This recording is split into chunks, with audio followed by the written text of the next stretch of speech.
Merci de regarder Balafon Télévision. Bienvenue à tous dans Tribune présidentielle. Au menu ce soir, la bataille pour la validation des candidatures réserve encore bien de surprises avec les 35 requêtes déposées auprès du Conseil constitutionnel. En attendant la décision finale de la Cour, les partis politiques ne baissent pour autant pas la garde. Ceux dont les 13 candidats figurent sur la liste du Conseil électoral se préparent à une bataille sans merci pour le fauteuil présidentiel. Réorganisation des organes de base, réunions, déploiement sur le terrain, messages de diffusion direct, live, débat sur les plateformes digitales et les chaînes de télévision. L'offensive des candidats devient plus pressante au fil des jours. Un processus électoral visiblement en marche qui semble anticiper l'ouverture officielle de la campagne fixée par l'article 87 du Code électoral. Enjeu stratégique des formations politiques pour tenir en haleine les électeurs acquis et convaincre les indécis dont le choix sera décisif le 12 octobre prochain.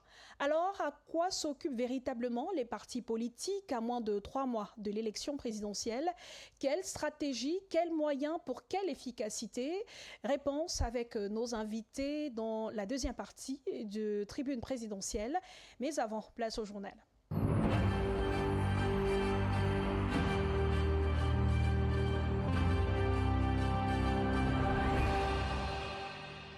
En ouverture, un violent incendie a ravagé ce mercredi après-midi un immeuble commercial de 4 étages au lieu-dit Douche au quartier Aqua à Douala. Le bâtiment qui abritait une banque ainsi que plusieurs magasins et commerces a été envahi par les flammes. L'origine du sinistre demeure inconnue, mais les premières observations indiquent qu'il aurait pris naissance dans le magasin d'un ressortissant chinois avant de se propager aux établissements adjacents. Les dégâts matériels s'élèveraient à plusieurs centaines de millions de francs CFA. Loïc Teguia et Fondre des Marquais se sont rendus sur place. The Douche neighborhood in Aqua Douala 1 subdivision was at the center of attention after a 4-story building caught fire. Although the main cause of the inferno remains unknown, witnesses say the fire began at the shop of a Chinese national. Ça, le feu a commencé chez lui. On l'appelle, on dit a mis feu. Il se met devant la porte, il bat. Son frère ferme sa porte, il vient devant sa porte. Il bat, il dit pas entrer, pas entrer, pas entrer. C'est quand il a vu la masse de feu, maintenant, boum! C'est où il saute lui-même, il commence à fuir. Que ça a pris tout le monde comme ça. Informed of the incident, firefighters led by Colonel Kadri Abdiel rushed to the scene. L'action des secours a consisté immédiatement à enrayer la propagation vers les immeubles contigus. Et ceci s'est passé au moins de 5 engins pompes, d'un véhicule échelle aérien, d'un véhicule liaison commandement, de 2 véhicules d'intervention diverses et d'un véhicule de secours et d'assistance à victimes. No human lives were lost in the fire incident, but several material damages were recorded, as testified by this trader. Les centaines de millions, les commerçants sont en train de pleurer, les crédits, tout ça c'est parti en fumée, les centaines de millions. L'argent en liquide, en espèces, en matériel, tout ça c'est vraiment, je sais pas. According to the firefighters, the 4-story building which was consumed by the fire housed a bank, magazines and shops. Dans le reste de l'actualité, l'Église catholique romaine porte les murmures de ses fidèles à Bafoussam et s'interroge sur certaines candidatures rejetées par le Conseil électoral. Monseigneur Paul Lancy-Queneux, évêque du diocèse de Bafoussam, demande de taire les querelles pour le bien commun du Cameroun au moment où le pays traverse une période importante de son histoire. Cela passe par la vérité et la justice lors du contentieux préélectoral. Au moment où plusieurs candidats déclarés à l'élection présidentielle s'apprêtent à faire face au Conseil constitutionnel, le prélat invite l'institution à dire le droit, la vérité et surtout appelle ses membres à un sens élevé de responsabilité devant le peuple camerounais qui s'apprête à voter le 12 octobre 2025. Franck Duroc-Tassonquin signe le reportage à Bafoussam.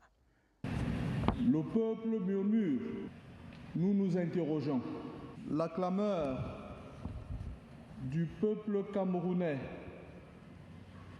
est monté vers Dieu. C'est via ces mots que Monseigneur Paul Lonsi-Kéné, évêque du diocèse de Bafoussam, plante le décor de sa communication au sujet de l'élection présidentielle au Cameroun. Les interrogations profondes des fidèles sont à l'occasion évoquées par le prélat, qui dénonce au passage, avec un style qui lui est propre, Qu'aucune paix durable et véritable ne peut advenir avec le mensonge, la manipulation, les intimidations, la peur, le déni du droit, l'injustice, la corruption, l'achat des consciences, l'instrumentalisation du droit et son non-interprétation à géométrie variable pour des fins politiciennes.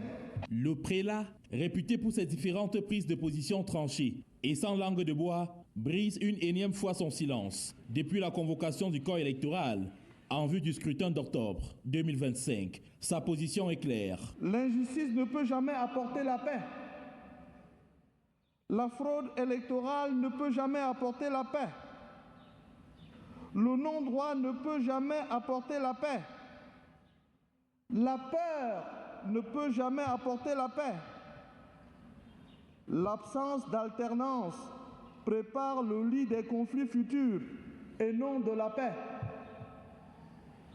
Osons le dire avec l'Ecclésiaste, il y a un temps pour tout.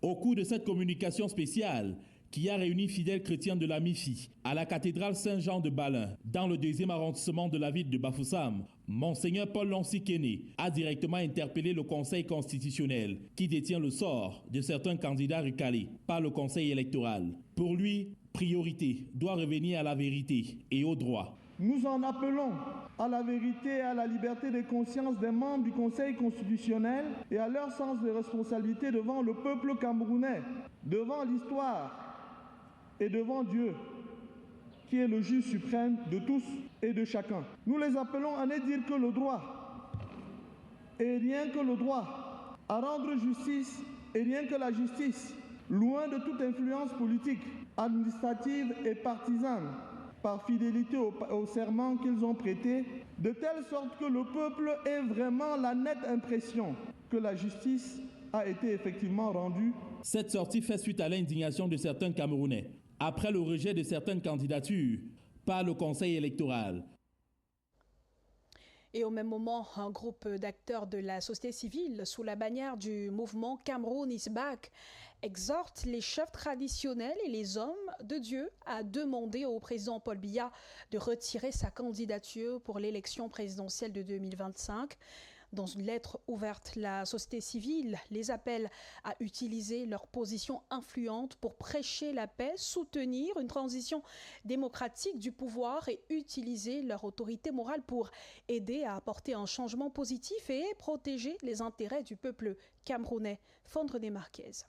In an open letter to religious leaders and traditional chiefs, a collective of Cameroonians under the banner of Cameroun is Back urges these influential figures to demand the withdrawal of President Paul Biya's candidacy in the 2025 presidential election, citing concerns about his health. They also call on them to support a peaceful and democratic transition of power and to use their moral authority to help bring about positive change and protect the interests of the Cameroonian people.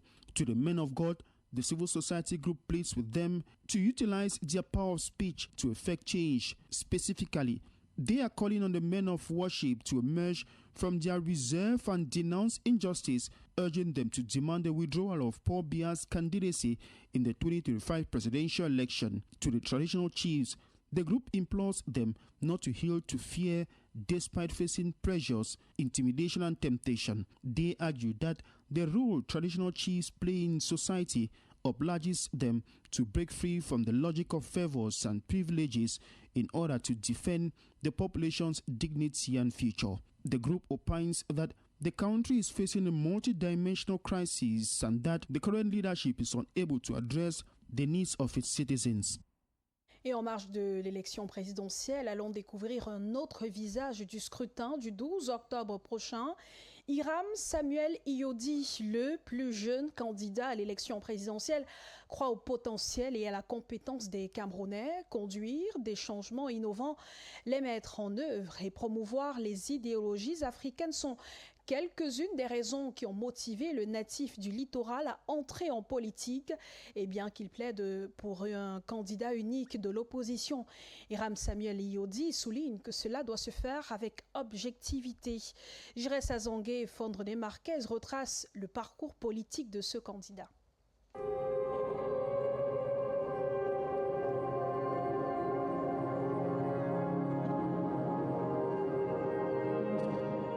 Hiram Samuel Iyodi, the youngest candidate in the 2025 presidential election, has been active in politics since 2011. He came to prominence in 2018 as a coordinator of the Now movement under Barrister Keremuna during the presidential election that year, in which he succeeded in forming a coalition between Maurice Kamto and Keremuna. At the age of 19, Iyodi had a stint in a ruling CPDM party while in Canada. En 2007, on parle bien de 2007, quand le RDPC a décidé de s'installer au Canada, j'ai été sollicité pour participer à l'implantation de ce parti.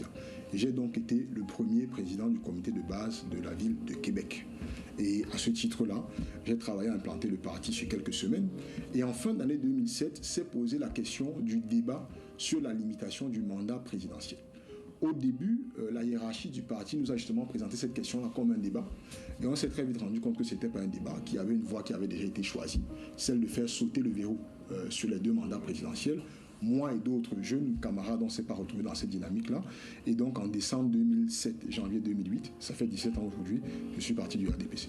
While in Cameroon, Samuel Iyodi will further create the Patriotic Movement for the Prosperity of the People, MP3, in November 2018 with the Afro-Socio-Liberalism ideology. On a enregistré le MP3 au mois de janvier 2019. Il a été créé le 17 novembre 2018. On l'a enregistré en janvier 2019. Il a fallu 4 années pour qu'on nous légalise. Et pendant ces 4 années, on n'avait pas la possibilité de se mouvoir sur le territoire comme on le pouvait. Donc on a travaillé de manière clandestine. On a installé des cellules, on a maillé le territoire. Et depuis janvier 2004 que nous sommes légalisés, nous sommes présents sur le terrain et dans les médias. Donc on ne peut pas dire qu'on me découvre aujourd'hui. Si vous regardez ma page Facebook, ma page, mon compte TikTok, ma page Instagram, vous avez du contenu politique que je porte depuis plus de 15 ans. He believes in the potential and competence of Cameroonians, especially the youth, and drums for a unique opposition candidate. J'espère que tous les candidats seront ouverts, et ce n'est pas seulement de mon côté, à se rallier vers celui qui non seulement aura établi le rapport de force le plus important, mais qui apparaîtra comme la meilleure figure pour défendre le projet aux yeux des Camerounais. Et donc je suis prêt à me ranger derrière celui-là. En retour, si à un moment donné, on a l'impression de manière claire et froide que je suis celui que les Camerounais préfèrent, j'espère également que les autres leaders de l'opposition sauront se ranger derrière moi. 38 years Samuel is married and soon to be a father, being the first child in a family of 3. His father, Diodore Iyodi, is from the Sanaga Maritime Division in the Littoral region, while his mother, Martine Bika, hails from the South region. The presidential hopeful, who is also an author, attended college at First Sakean College Liberman in Douala. He pursued his studies at the University of Buea in 2004 before enrolling at Laval University in Quebec, Canada.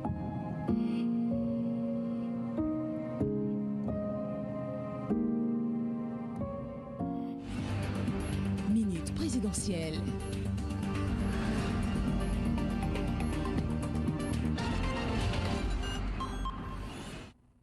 Et les minutes présidentielles de ce soir sont consacrées à la proclamation des résultats. Le contentieux électoral, une fois vidé, la décision de la Cour constitutionnelle, comme indiqué par le passé, ne peut être contestée. Elle est désormais revêtue de l'autorité de la chose jugée. La dernière phase de l'élection est celle des résultats que proclame la même instance qui a vidé le contentieux. Roland Tapi nous en dit plus à la lumière du code électoral. S'il y a un moment où les membres du Conseil constitutionnel démontrent qu'ils ont quelque chose à faire, c'est bien le moment de la proclamation des résultats à une élection présidentielle. Même si ces résultats sont connus d'avance, parce qu'ayant fait l'objet de la compilation des procès-verbaux par Elecam d'abord et du contentieux électoral par la suite, il reste qu'ils doivent être proclamés par l'instance compétente pour revêtir un caractère légal. En effet, comme dans un match de football, c'est l'arbitre qui valide le but et il peut aussi le refuser même si tout le monde voit le ballon au fond des filets. Il peut évoquer un hors-jeu par exemple ou toute autre raison. D'après l'article 137 du Code électoral, le Conseil constitutionnel arrête et proclame les résultats de l'élection présidentielle dans un délai maximum de 15 jours à compter de la date de clôture du scrutin. Dit simplement ainsi, la loi ne rentre pas dans les détails, mais dans les faits, il s'agit de longues heures de lecture des chiffres, arrondissement par arrondissement, département par département, région par région, pays par pays et continent par continent pour ce qui est de la diaspora. À chaque niveau, le président du Conseil constitutionnel doit revenir sur le nombre des inscrits, le nombre des votants, le nombre des votes validés et celui des votes non validés, les bulletins nuls, les abstentions pour arriver au nombre de voix de chaque candidat. Et tout cela est fait sans une pause. Les résultats doivent se lire d'un trait et comme pour le Cameroun, les personnes à la tête de l'institution sont toujours d'un certain âge. L'exercice devient périlleux à un moment sans s'arrêter pour autant, jusqu'à ce que soit lu, après addition des chiffres, le nom de celui qui est proclamé vainqueur. Les résultats, une fois proclamés, sont publiés suivant la procédure d'urgence puis insérés au journal officiel en français et en anglais au terme de l'article 139 alinéa 1. Le candidat proclamé élu entre en fonction dès sa prestation de serment qui intervient dans un délai maximum de 15 jours à compter de la proclamation des résultats par le Conseil constitutionnel. Il prête serment devant le peuple camerounais en présence des membres du Parlement, du Conseil constitutionnel et de la Cour suprême réunis en séance solennelle suivant une formule consacrée qui se termine par « Je le jure » en français ou « I do so swear » en anglais. Que deviennent les perdants? D'après l'article 147, le cautionnement est restitué par le Trésor public, soit au candidat qui retire sa candidature avant l'impression des bulletins de vote. Il est alors restitué sur présentation du certificat de versement du cautionnement et de l'attestation de retrait dûment établi par le directeur général des élections, soit au candidat élu ou ayant obtenu au moins 10% des suffrages valablement exprimés. Dans ce cas, il est restitué sur présentation du certificat d'obtention des suffrages valablement exprimés délivré par le Conseil constitutionnel et valant titre de paiement. Dans le cas contraire, le cautionnement reste acquis au Trésor public.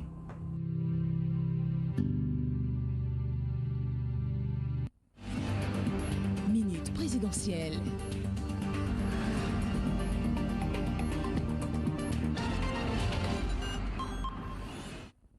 À l'approche du scrutin du 12 octobre prochain, le ministre des Relations extérieures a réaffirmé que le choix du président se fera sans pression étrangère ni influence communautaire.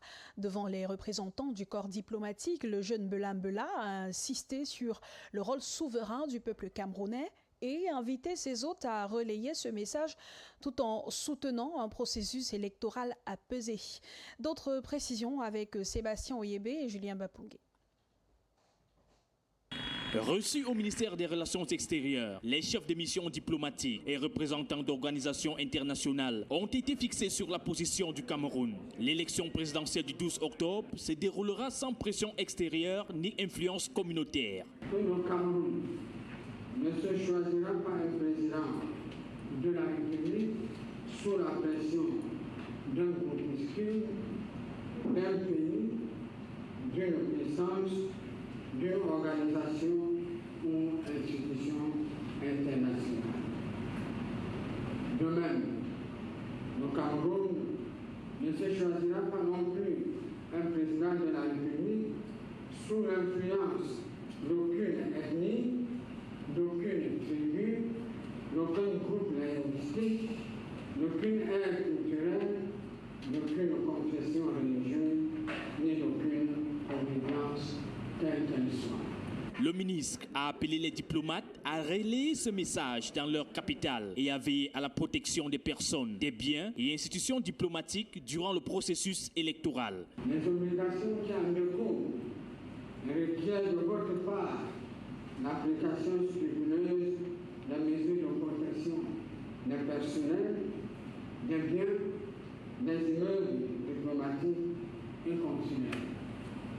Je sais pouvoir compter sur vous à ce sujet. Tout en appelant à un accompagnement respectueux de la souveraineté nationale, il a invité les partenaires internationaux, ONU, Union africaine, Union européenne, à soutenir le Cameroun dans l'organisation d'un scrutin apaisé dans un contexte politique sous haute attention. En culture cette fois, faisons un tour dans les salles de cinéma où le film Sans jugement est la dernière tendance des cinéphiles camerounais. La production de VK Entertainment met en scène les défis de la justice camerounaise avec des scènes tirées de certaines réalités locales. En avant-première le 26 juillet dernier à Douala, le film a reçu l'approbation de plusieurs acteurs du cinéma camerounais et des professionnels de médias, parmi lesquels nos reporters Olivier Fotso et notre stagiaire Reine Arsène. Veux-tu m'épouser? Mais non! Non! Je ne veux pas! Je ne veux pas! Je ne veux pas! Qu'est-ce que tu ne comprends pas? Donc pourquoi? Pourquoi tu viens? Je ne veux pas. Sans jugement, un long métrage récemment projeté à Douala, en avant-première, une production de Ngounou Gabi, Ruben et Vicky Patterson de Kenla. La trame du film tourne autour de l'opacité de la justice camerounaise, où l'activité principale, une jeune avocate en quête de reconnaissance, se bat pour que la justice soit rendue de façon équitable pour tous, en particulier pour Dominique, un jeune homme orphelin, amour secret d'enfance. Beaucoup de nos compatriotes sont en prison et ils clament leur innocence du fait que certains policiers n'ont pas fait leur travail. On se retrouve que beaucoup de sang innocent est réclamé sur la terre camerounaise. Et pour moi, c'était quelque chose de très, très grand de porter une histoire comme ça à l'écran. À chaque fois que je montais sur scène, je me souvenais une chose. Je fais pour des personnes qui ont subi de l'injustice. Il faut qu'au travers de ma performance, que des gens puissent consoler leur cœur, qu'au moins ils ne sont pas seuls. Elle sait que tu as tué quelqu'un. Je ne tue personne. Elle va te livrer à la police, Dominique. Impacter la société camerounaise, mais plus globalement africaine francophone, et transmettre un message fort en faisant les choses différemment, sont les motivations derrière le film, selon la productrice, co-réalisatrice et actrice Vicky Patterson. Passer un message, ça voulait impacter, ça voulait changer les choses, parce qu'on veut changer les choses étant donné que nous sommes une maison de production engagée seulement, pas seulement par le message, mais par les techniques que nous utilisons pour filmer et aussi le professionnalisme au niveau des acteurs, au niveau des techniciens. Nous voulons voir le cinéma camerounais rehausser. C'est d'ailleurs pour ça que j'ai lancé le mouvement des arts noirs francophones, pour pouvoir rehausser nos artistes, rehausser nos techniciens, rehausser le cinéma camerounais qui tend à mourir. C'est avec un grand enthousiasme que le film a donc été accueilli par les acteurs de l'industrie cinématographique présents à cette avant-première. Le film est déjà magnifique. Ce qui nous manque, ce qui manque au cinéma camerounais, c'est le marché. Le cinéma camerounais n'a pas un marché. Voilà. Donc tout ce que leur manque actuellement, c'est que les distributeurs s'intéressent à ce film et faire découvrir ce film à tout le monde entier. Parce que le film est magnifique. Oui, le cinéma est en train de prendre une place incroyable dans l'industrie et on ne peut qu'encourager. Moi j'ai commencé depuis, franchement, et ça me pousse à vraiment revenir un peu beaucoup plus dans le cinéma. Sans jugement, le film sera bientôt disponible en streaming sur plusieurs plateformes légales de téléchargement et chez les distributeurs agréés.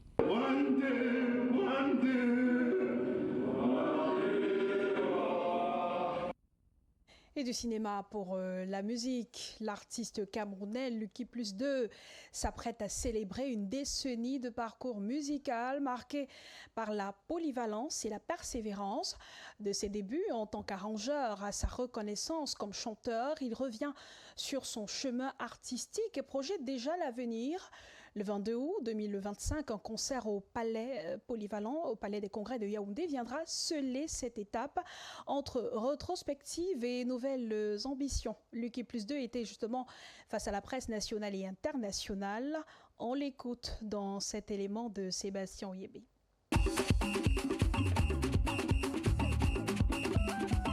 À l'occasion de ses 10 ans de carrière, Lucky Plus 2 a donné une conférence de presse à Yaoundé devant des journalistes du Cameroun et d'ailleurs. L'artiste y a reclassé son parcours, débuté bien avant ses premiers clips populaires sortis en 2015. J'ai été finaliste au Music Star en 2009. Voilà, donc le chanteur il était là, mais j'avais mis en avant le côté arrangeur. En 2014, j'ai décidé de relancer le côté chanteur et c'est là qu'on a sorti sorti la première chanson, justement, qui a été connue, Alléluia, qui est sortie en 2015.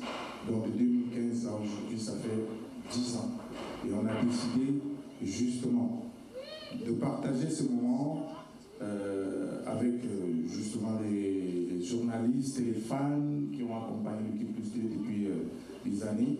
Le 22 août, un concert géant au Palais des Congrès viendra célébrer cette décennie. L'événement mêlera rétrospective et nouveautés, avec des performances en live, des featuring et un grand regard tourné vers l'avenir. Il y aura beaucoup de surprises, bien évidemment. Pour ceux qui suivent la musique de l'équipe Plus 2, il y a beaucoup de featuring. Je suis parmi ces artistes-là qui ont le plus de featuring au Cameroun. Donc je pense que je ne peux pas faire un concert sans avoir avec moi des personnes qui ont collaboré avec moi. Donc, du coup, ces jours-là, il y aura certainement beaucoup de surprises. Au-delà de la scène, l'équipe Plus 2 affirme une ambition nationale, espérant continuer à jouer un rôle dans le développement culturel du pays. Prenez donc rendez-vous le 22 août prochain au Palais des Congrès pour un concert explosif.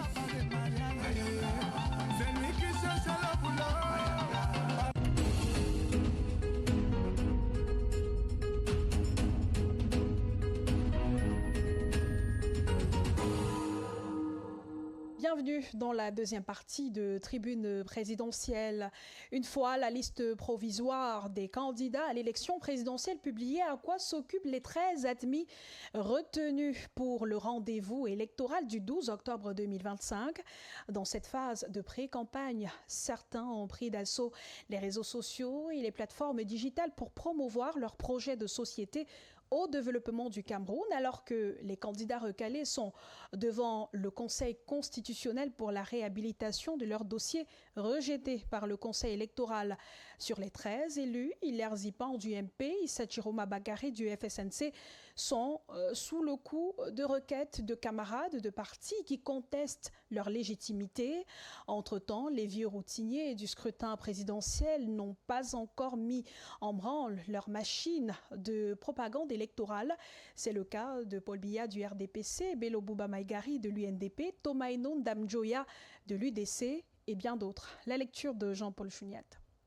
À 2 mois et une dizaine de jours de l'échéance du 12 octobre 2025, à quoi s'occupent désormais les candidats sélectionnés pour cette élection présidentielle? C'est la principale question que pourrait se poser l'opinion nationale, juste après l'admission des candidats autorisés à prendre part à la course au Palais de l'Unité. Le temps pour les recalés de bagarrer sur le terrain du droit au Conseil constitutionnel pour la validation de leur dossier de candidature rejeté par le Conseil électoral. Certains admis de la liste provisoire y va chacun par son approche pour meubler son espace de pré-campagne avant la publication de la liste définitive. Si parmi ces 12 prétendants au fauteuil de Paul Biya, le candidat du Parti camerounais pour la réconciliation nationale, Cabral Libi, a eu gain de cause sur Robert Kona devant le tribunal de première instance de Oufou. Il est marqué Ndipan du mouvement progressiste et Issa Chiroma Bakary du Front pour le salut national du Cameroun sont sous la menace d'une disqualification suite aux requêtes introduites au Conseil constitutionnel par certains de leurs camarades de parti. Ainsi, chez les 11 autres candidats, rassurés d'aller à la conquête de la magistrature suprême, chacun s'occupe comme il peut en attendant le top départ de la campagne électorale dès le 27 septembre. Dans les réseaux sociaux, le candidat Cabral Libi et ses partisans sont en tête des opérations de séduction des électeurs, leur faisant des yeux doux à coups de partage de publications sur Facebook et les groupes WhatsApp. Dans le même sillage de la promotion des idéaux et projets pour le Cameroun, le leader de Peuple uni pour la rénovation sociale, Serge Espoir Matomba, avec des messages de choc de ses déclarations, tente de convaincre les électeurs qu'il est l'homme de la situation pour un pays en soif de rupture depuis plusieurs décennies. De même, le Social Democratic Front de Joshua aussi, en plus d'avoir fait le tour de plusieurs localités du pays pour échanger avec sa base électorale et les citoyens, rend compte minute by minute sur les réseaux sociaux de ses activités et son déploiement sur le terrain. Et les nouveaux venus dans l'arène politique vont à leur rythme sans action d'envergure sur le terrain, dans l'attente de la grande messe de séduction des électeurs. Jacques Bouga Agbe du MCNC, Iyodi Iram Samuel de FDC et Ateki Seta Caxton du PAL. pour le reste de la période de pré-campagne. Des candidats comme Paul Biya du RDPC, Patricia Thomas Nondamjoya de l'UDC, Bello Bouba Maïgari de l'UNDP, Akere Mouna Tabeng du Univers, Pierre Kwemo du MS observent sans rien dire, attendant certainement le moment approprié pour dérouler la grande stratégie de matraquage publicitaire et essayer d'impressionner chacun, les électeurs de leur faire confiance le 11 octobre prochain. Et à quoi s'occupent les candidats retenus à l'élection présidentielle et leurs partis politiques? À quelques mois du scrutin présidentiel, on tentera de répondre, nos invités tenteront de répondre à cette question tout au long de cette émission. Bienvenue une fois de plus à ceux qui nous rejoignent à l'instant. Tribune présidentielle sur Balafon Télévision, en direct sur Radio Balafon. Nous sommes ensemble jusqu'à 21h30. Et pour discuter de la thématique de ce soir, on reçoit Patrick Assanga. Il représente le Social Democratic Front. Patrick, merci d'être avec nous. Bonsoir. Merci Claude, merci de m'avoir invité et je suis content de trouver votre consultant maison que j'ai considéré comme un ami et mon jeune frère du RDPC qu'on s'est retrouvé dans d'autres cieux, dans d'autres plateaux pour discuter la place politique, c'est comme ça que nous disons. Et vous savez que moi, je suis un natif de Bamenda, dénommé Abakwa Boy. Je viens fraîchement de Bamenda pour toucher du doigt. Ce qui ressort, c'est que les gens du Bamenda ressentent par rapport à l'élection, les campagnes présidentielles ou bien les candidatures. Oui, Patrick Assanga, vous nous direz tout à l'heure ce que vous avez vu et vécu à Bamenda. Permettez qu'on introduise les autres intervenants. J'ai dit bonjour à tous mes camarades du parti et bonjour à tous les Abakwa Boys. Merci Patrick Assanga. Merci. Yves Abama représente le Rassemblement démocratique du peuple camerounais. Bonsoir, merci d'être avec nous Yves. Bonsoir à vous, bonsoir à vos nombreux téléspectateurs. Bonsoir. Vous m'entendez? Je suis heureux de porter la voix du RDPC sur votre plateau une fois de plus. Docteur René Bonono, on vous entend très bien. Vous êtes en direct. Bonsoir. Bonsoir madame. Merci infiniment pour l'invitation. Et afin de parler de l'ambiance actuellement dans la locomotive sur le chemin de la souveraineté porté par le candidat Serge Espoir Matomba. Et justement, vous parlez au nom du Pur Saint, vous étant secrétaire général du Peuple Uni pour la rénovation sociale. Roland Tapi, bonsoir, éditorialiste à Balafon Média. Bonsoir Claude. Alors, le docteur René Bonono, puisque vous aviez la parole tout à l'heure, vous n'êtes pas au Cameroun, mais vous êtes informé minute par minute de tout ce qui se passe au sein du PCRN. Vous coordonnez d'ailleurs, vous participez à la du PURS et vous participez d'ailleurs à la coordination des activités de ce parti politique-là. On est à moins de 3 mois de l'élection présidentielle. Quelle est l'ambiance dans votre parti ? Merci beaucoup pour la question. Je voudrais déjà préciser que je ne suis pas au Cameroun, je suis en dehors du Cameroun pour une mission professionnelle. Donc sinon, je réside pleinement au Cameroun, mais les activités peuvent amener à ce qu'on se meuve un peu. Alors, l'ambiance au sein du parti, je voudrais commencer par préciser que la loi au Cameroun n'encadre pas la pré-campagne. Et ça a souvent été pour notre deuxième expérience au niveau de cette élection. C'est souvent difficile de se positionner par rapport à ce qu'il faut faire parce que vous savez que la campagne est clairement encadrée sur ce qu'il faut diffuser, sur ce qu'il faut faire pendant la campagne. Mais sauf que la pré-campagne, elle, n'est pas encadrée. Alors, ce qui se passe, c'est que les candidats essayent d'occuper le terrain tout en consolidant ou en peaufinant la stratégie. Parce que je dois rappeler qu'une élection, ça se prépare des années avant. Ce n'est pas lorsqu'on publie la liste des candidats qu'on commence à préparer les élections. Alors, dans cette perspective, nous, au sein du PURS, nous activons cet an dernier, depuis quelque temps, justement, à un ensemble d'activités qui peuvent se ranger déjà sur le partage de notre projet de soutien, notre programme, dont je voudrais informer ici que le programme politique de Serge Espoir Matomba sera présenté à la presse vendredi prochain à Yaoundé, au siège du PURS à Yaoundé, où les Camerounais, au-delà du projet de société que nous avons présenté dans l'ouvrage Debout pour du Cameroun, présenté par Serge Espoir Matomba, le 5 avril 2025, nous allons présenter le programme politique. Et ce programme politique, avec des chiffres et des indicateurs, vont permettre aux Camerounais ce que nous pensons faire pour les 7 premières années du mandat, si jamais ils nous accordent leur confiance. Donc pour le moment, vous êtes sur le point de publier le programme politique de votre candidat. Oui, le programme politique. Oui, mais le projet de société, lui, il est connu dans son ouvrage qui est paru le 5 avril dernier, qui est clairement positionné sur les questions de souveraineté, de rupture totale du Cameroun, à travers le triptyque identité, union et souveraineté. Donc, au-delà justement de ce partage, nous travaillons également à la représentation, la sécurisation des votes. On aura l'occasion d'en parler. Vous permettez, docteur René Bonhonor, puisque vous parliez du programme de votre candidat du PURS au SDF, Patrick Assanga. Est-ce que finalement on a le programme de votre candidat, Joshua aussi? On se souvient qu'il est passé il y a quelques mois sur une chaîne de télévision dans laquelle on lui demandait justement son programme politique et il demandait aux Camerounais d'attendre. N'est-ce pas l'occasion de le publier, de le vulgariser comme s'apprête à le faire le PURS? Oui, justement, le programme politique du candidat Joshua aussi et le programme du SDF, c'est deux choses différentes. Donc, on est dans l'avant-élection, pour ne pas dire pré-campagne. Il y a un document de 280 pages qui est au travail. Mais ce document a été résumé sur 28 pages et 16 points. C'est déjà dehors.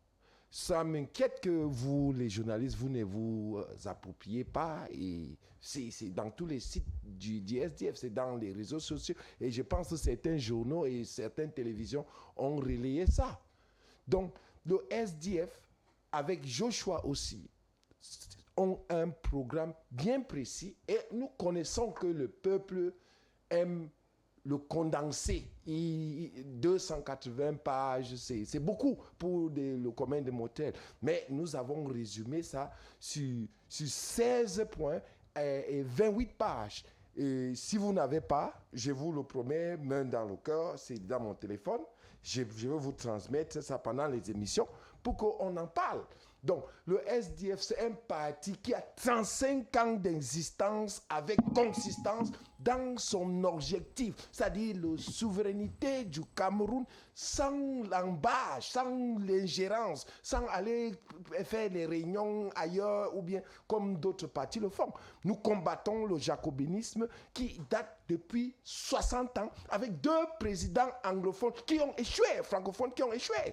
Ça, c'est le discours du militant qui vous parle, ce qui ressort de Bamenda. Merci, Patrick Assanga. On parlait du programme de votre candidat, Joshua aussi.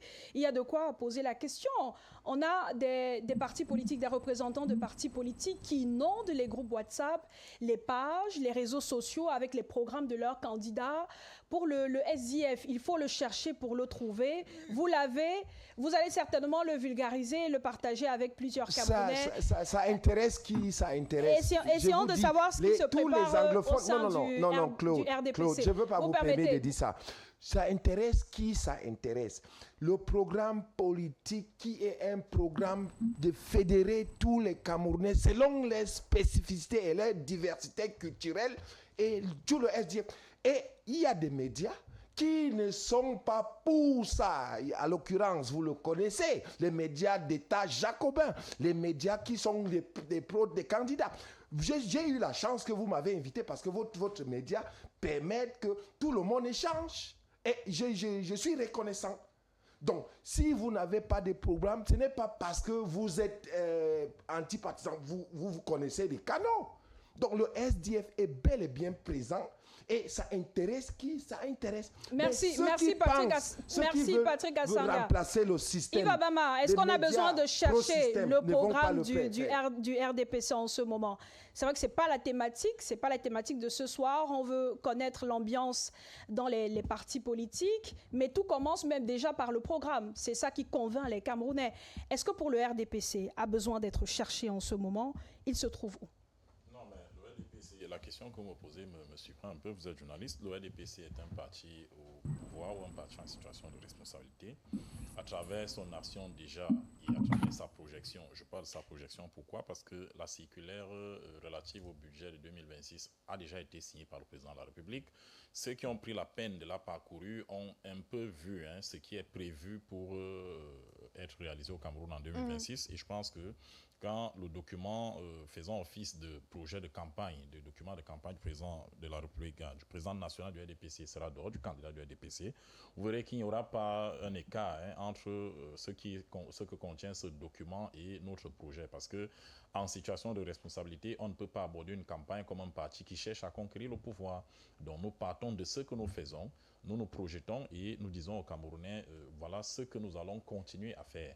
Donc on planifie. Et dans cette planification-là, on intègre déjà les acquis. Donc, à travers notre action, à travers ce que nous faisons, à travers le départ que nous avons eu, vous pouvez déjà lire entre les lignes ce que nous sommes en train de faire. Cela dit, il y aura effectivement un document qui va sortir. Pour le moment, je voudrais attirer votre attention sur une circulaire qui a été signée, je pense, c'était le 16 juin, par le président de la République national. Non, là, c'est le président national du RDPC. Oui. Voilà, c'est une circulaire de campagne qui s'adresse à ses camarades, c'est-à-dire que les responsables au niveau national, au niveau local, aux simples militants et même aux sympathisants du RDPC, parce que le RDPC, c'est un parti qui a conscience que son capital sympathie, ses soutiens vont au-delà du parti. Donc, c'est ce document qui leur est destiné pour leur dire, voilà comment la campagne va se faire, voilà comment vous devez vous comporter face aux électeurs, voilà les techniques que vous devez mettre en place et ainsi de suite. Donc, c'est pour dire que dans ce moment de pré-campagne, comme les autres candidats, comme les autres partis, le RDPC fait sa petite cuisine, il mène un certain nombre d'activités et le moment venu, vous les verrez rejaillir sur la place publique. Sur les faits et sur ce qu'on observe, Roland Tsapi, comment qualifier le moment que nous traversons en ce moment et que traversent les partis politiques? C'est vrai que plusieurs partis politiques ne sont pas encore totalement fixés sur le sort de leurs candidats, parce qu'il faut bien que le Conseil constitutionnel se prononce. Le délai, c'est le 11 août prochain, bon, le 12 août au plus tard. En ce moment, on peut parler de pré-campagne électorale dans certains partis politiques, notamment ceux qui ne savent vraiment pas ce que dira le Conseil constitutionnel le moment venu? De toute façon, que ce soit pour les candidats donc, qui sont déjà déclarés admis, si on peut le dire ainsi, que ceux qui attendent, et on peut tout simplement dire qu'en ce moment, c'est ce qu'on peut appeler une période de transition, une période d'attente et surtout une période d'inquiétude. Parce que c'est en ce moment que, normalement, les partis politiques sont en train de se poser des questions, ou bien des bonnes questions. Qu'est-ce qu'on va proposer de manière concrète pour attirer, pour convaincre le maximum d'électorat? On sait très bien que si par le passé, il y a certains candidats qui ne se gênent même pas pour faire une campagne, de plus en plus, aujourd'hui, avec la poussée des réseaux sociaux, la chose n'est plus la même. Alors on se pose la question, quelle sera l'approche, la bonne approche? Qu'est-ce qu'on va leur dire? Quel est le contenu qu'on va créer dans les supports de communication?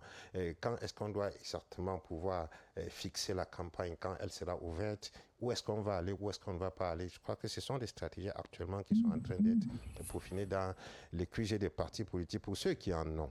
Parce qu'il faut être précis là-dedans. Pour ceux qui en ont, je parle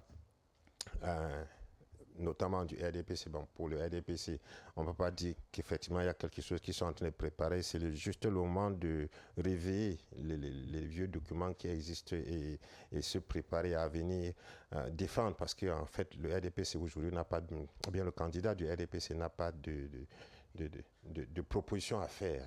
Il a plus à défendre un bilan oui. de 42 ans que des propositions à faire. Parce que s'il se met à faire des propositions alors qu'on voit très bien que depuis 42 ans, il y a encore beaucoup de choses qui n'ont pas été faites et que les propositions qui ont été jusqu'ici faites ne sont pas réalisées. Notamment, il est encore très difficile aujourd'hui de circuler dans ce pays sur des routes, même les routes nationales qui sont devenues plutôt des cratères complètement. Il a plus à présenter, à justifier ce qui s'est passé qu'à présenter un bilan. Parce que n'ayant pas fini ça, s'il se met à présenter autre chose, on va lui poser la question s'il était un peu sérieux à un moment donné. Est-ce que ce serait donc le moment pour un parti comme le RDPC de faire déjà le bilan en interne avant de voir quel message délivrer aux potentiels Le bilan en interne, ils l'ont déjà. Justement, c'est à partir de ce bilan qu'ils l'ont déjà en interne qu'ils sont supposés. Je dis ce qu'ils sont supposés, je dis pas ce qu'ils sont en train de faire. Je dis ce qu'ils devaient être en train de faire. Je ne suis pas en même temps leur conseiller en communication. Dira ce qui est en train d'être fait. Mais le peuple s'attendrait au moins que de ce qu'ils connaissent déjà qui a été fait, qu'ils puissent de là sortir un discours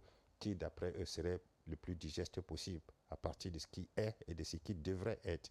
Les autres partis aujourd'hui, vous savez, ils sont davantage inquiets parce que ils savent très bien que les choses n'ont pas toujours été faciles pour eux. Il faut déjà réfléchir à comment contourner les obstacles qui leur seront implantés devant par le pouvoir en place qui ne manque pas, qui fait feu de tout bois.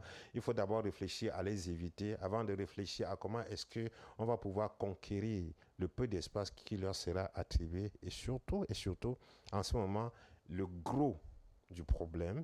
Et vous allez voir que quand même on va ouvrir la campagne, il y a d'autres qui vont passer même une semaine ou deux sans faire de véritables meetings parce qu'ils n'ont pas de moyens. La plupart attendent généralement que l'État débourse le financement de la campagne, la première partie, pour pouvoir se déployer parce que les moyens n'en ont pas.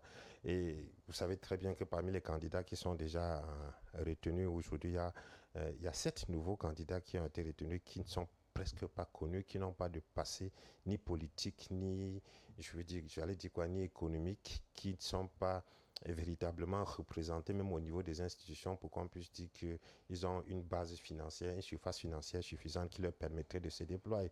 Donc, comme je disais tantôt, c'est une période vraiment d'inquiétude. Tous les partis doivent être en train de se poser des questions. Comment on va y procéder? Comment on va procéder au sein du PURS, René Bonono? C'est vrai que c'est la deuxième participation de votre candidat, le même candidat d'ailleurs, Serge Espoir Matomba, qui était déjà candidat en 2018. C'est quoi? On copie la stratégie de 2018, on la colle en 2025 finalement? Écoutez, je vais d'abord dire que je ne suis pas totalement d'accord avec votre consultant sur le plateau qui estime que ça doit être une période d'inquiétude. Non. Je l'ai dit d'entrée, une élection présidentielle, ça se prépare. Ce n'est pas en ce moment qu'on tâtonne sur ce qu'il faut faire et comment est-ce qu'il faut faire. Ça, c'est la première chose. Comment ne pas tâtonner pour quand on n'est pas encore sûr de sa candidature? Il y a quand même des candidats qui ne sont pas certains. En ce moment... je rappelle que votre émission porte sur les candidats qui ont été admis et ce qu'ils sont en train de faire actuellement. Évidemment, même s'il y a certains candidats dont les dossiers ont été rejetés, qui ont saisi le Conseil constitutionnel pour l'annulation de la candidature de ceux qui sont passés. Je voudrais dire que je peux parler de ce que je sais. Oui, allez-y. De ce que le PURS fait et je ne peux pas parler de ce qui se passe dans le cas de ces candidats qui se trouvent dans cette situation. Okay. Et ce serait prétentieux de ma part de commencer à vouloir parler de cela. Je parle de ce que nous faisons au sein du PURS et de ce que je crois connaître. Donc, je disais que premier élément, c'est qu'une élection, ça se prépare pendant des années. Et deuxièmement, vous l'avez dit, nous sommes à notre deuxième participation et ça, j'espère, Matomba n'a jamais cessé de le marteler, que pour nous, 2018, c'était une école. Nous avons appris, nous avons pris des cours, nous avons observé comment est-ce que ça se passe. C'est pour ça que nous tentons d'anticiper sur un certain nombre de choses. Je commençais à égrener un peu le chapelet des activités que nous sommes en train de mener actuellement, mais je comprends que votre conducteur voudrait qu'on ait une façon de progresser. Non, allez-y. Maintenant, vous parliez tout à l'heure de cette levée de fonds qui a été initiée justement pour... Parler de la sécurisation des votes, parce que c'est globalement cela. Et là, il y a plusieurs options justement dans la sécurisation des votes. La première option, c'est la représentation du candidat au sein des différentes instances de support. Et vous en avez 3 par rapport à l'élection présidentielle. La première instance, c'est la Commission nationale de recensement général des votes qui siège au Conseil constitutionnel en dernier ressort. Il faut que le candidat désigne son représentant. Ça, c'est pratiquement fait. Nous avons les commissions départementales de supervision. Il faut que le candidat puisse avoir des représentants dans les 58 départements. Et nous avons les commissions locales de vote, notamment les bureaux de vote, où le candidat doit avoir un représentant dans chaque bureau de vote. En l'état, la liste des bureaux de vote en notre possession évalue à peu près 30 000 bureaux de vote au Cameroun. Et nous partons, nous, de la logique où il faut avoir au moins 2 représentants de l'opposition, des candidats de l'opposition dans chaque bureau de vote. Et nous avons donc lancé justement cette opération de sécurisation des votes où nous avons dit Colo pour protéger mon vote, c'est-à-dire chaque Camerounais ou chaque électeur qui le désire peut contribuer à cette... À quoi va servir cet argent? C'est que dans quelques jours, d'ici la fin de cette semaine ou début de la semaine prochaine, nous lançons une vaste campagne où nous allons mettre les bénévoles sur le terrain pour convaincre les gens d'aller retirer leur carte, de voter et de protéger leur vote. Et justement, ces opérations, y compris le jour des votes, nécessitent un certain financement. Et nous appelons donc les Camerounais justement à contribuer à ce genre de choses. Ça, c'est une activité par rapport à la sécurisation des votes.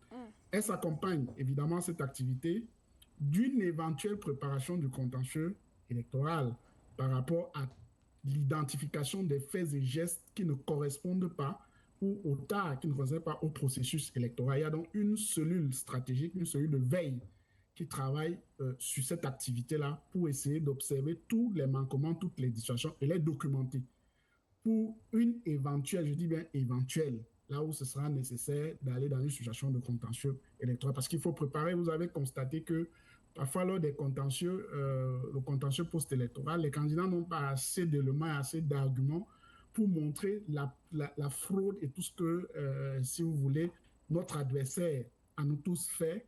Et il s'agit d'avoir des possibilités de documenter tous ces éléments-là. Donc en ce moment, vous préparez aussi un éventuel contentieux. Des votes.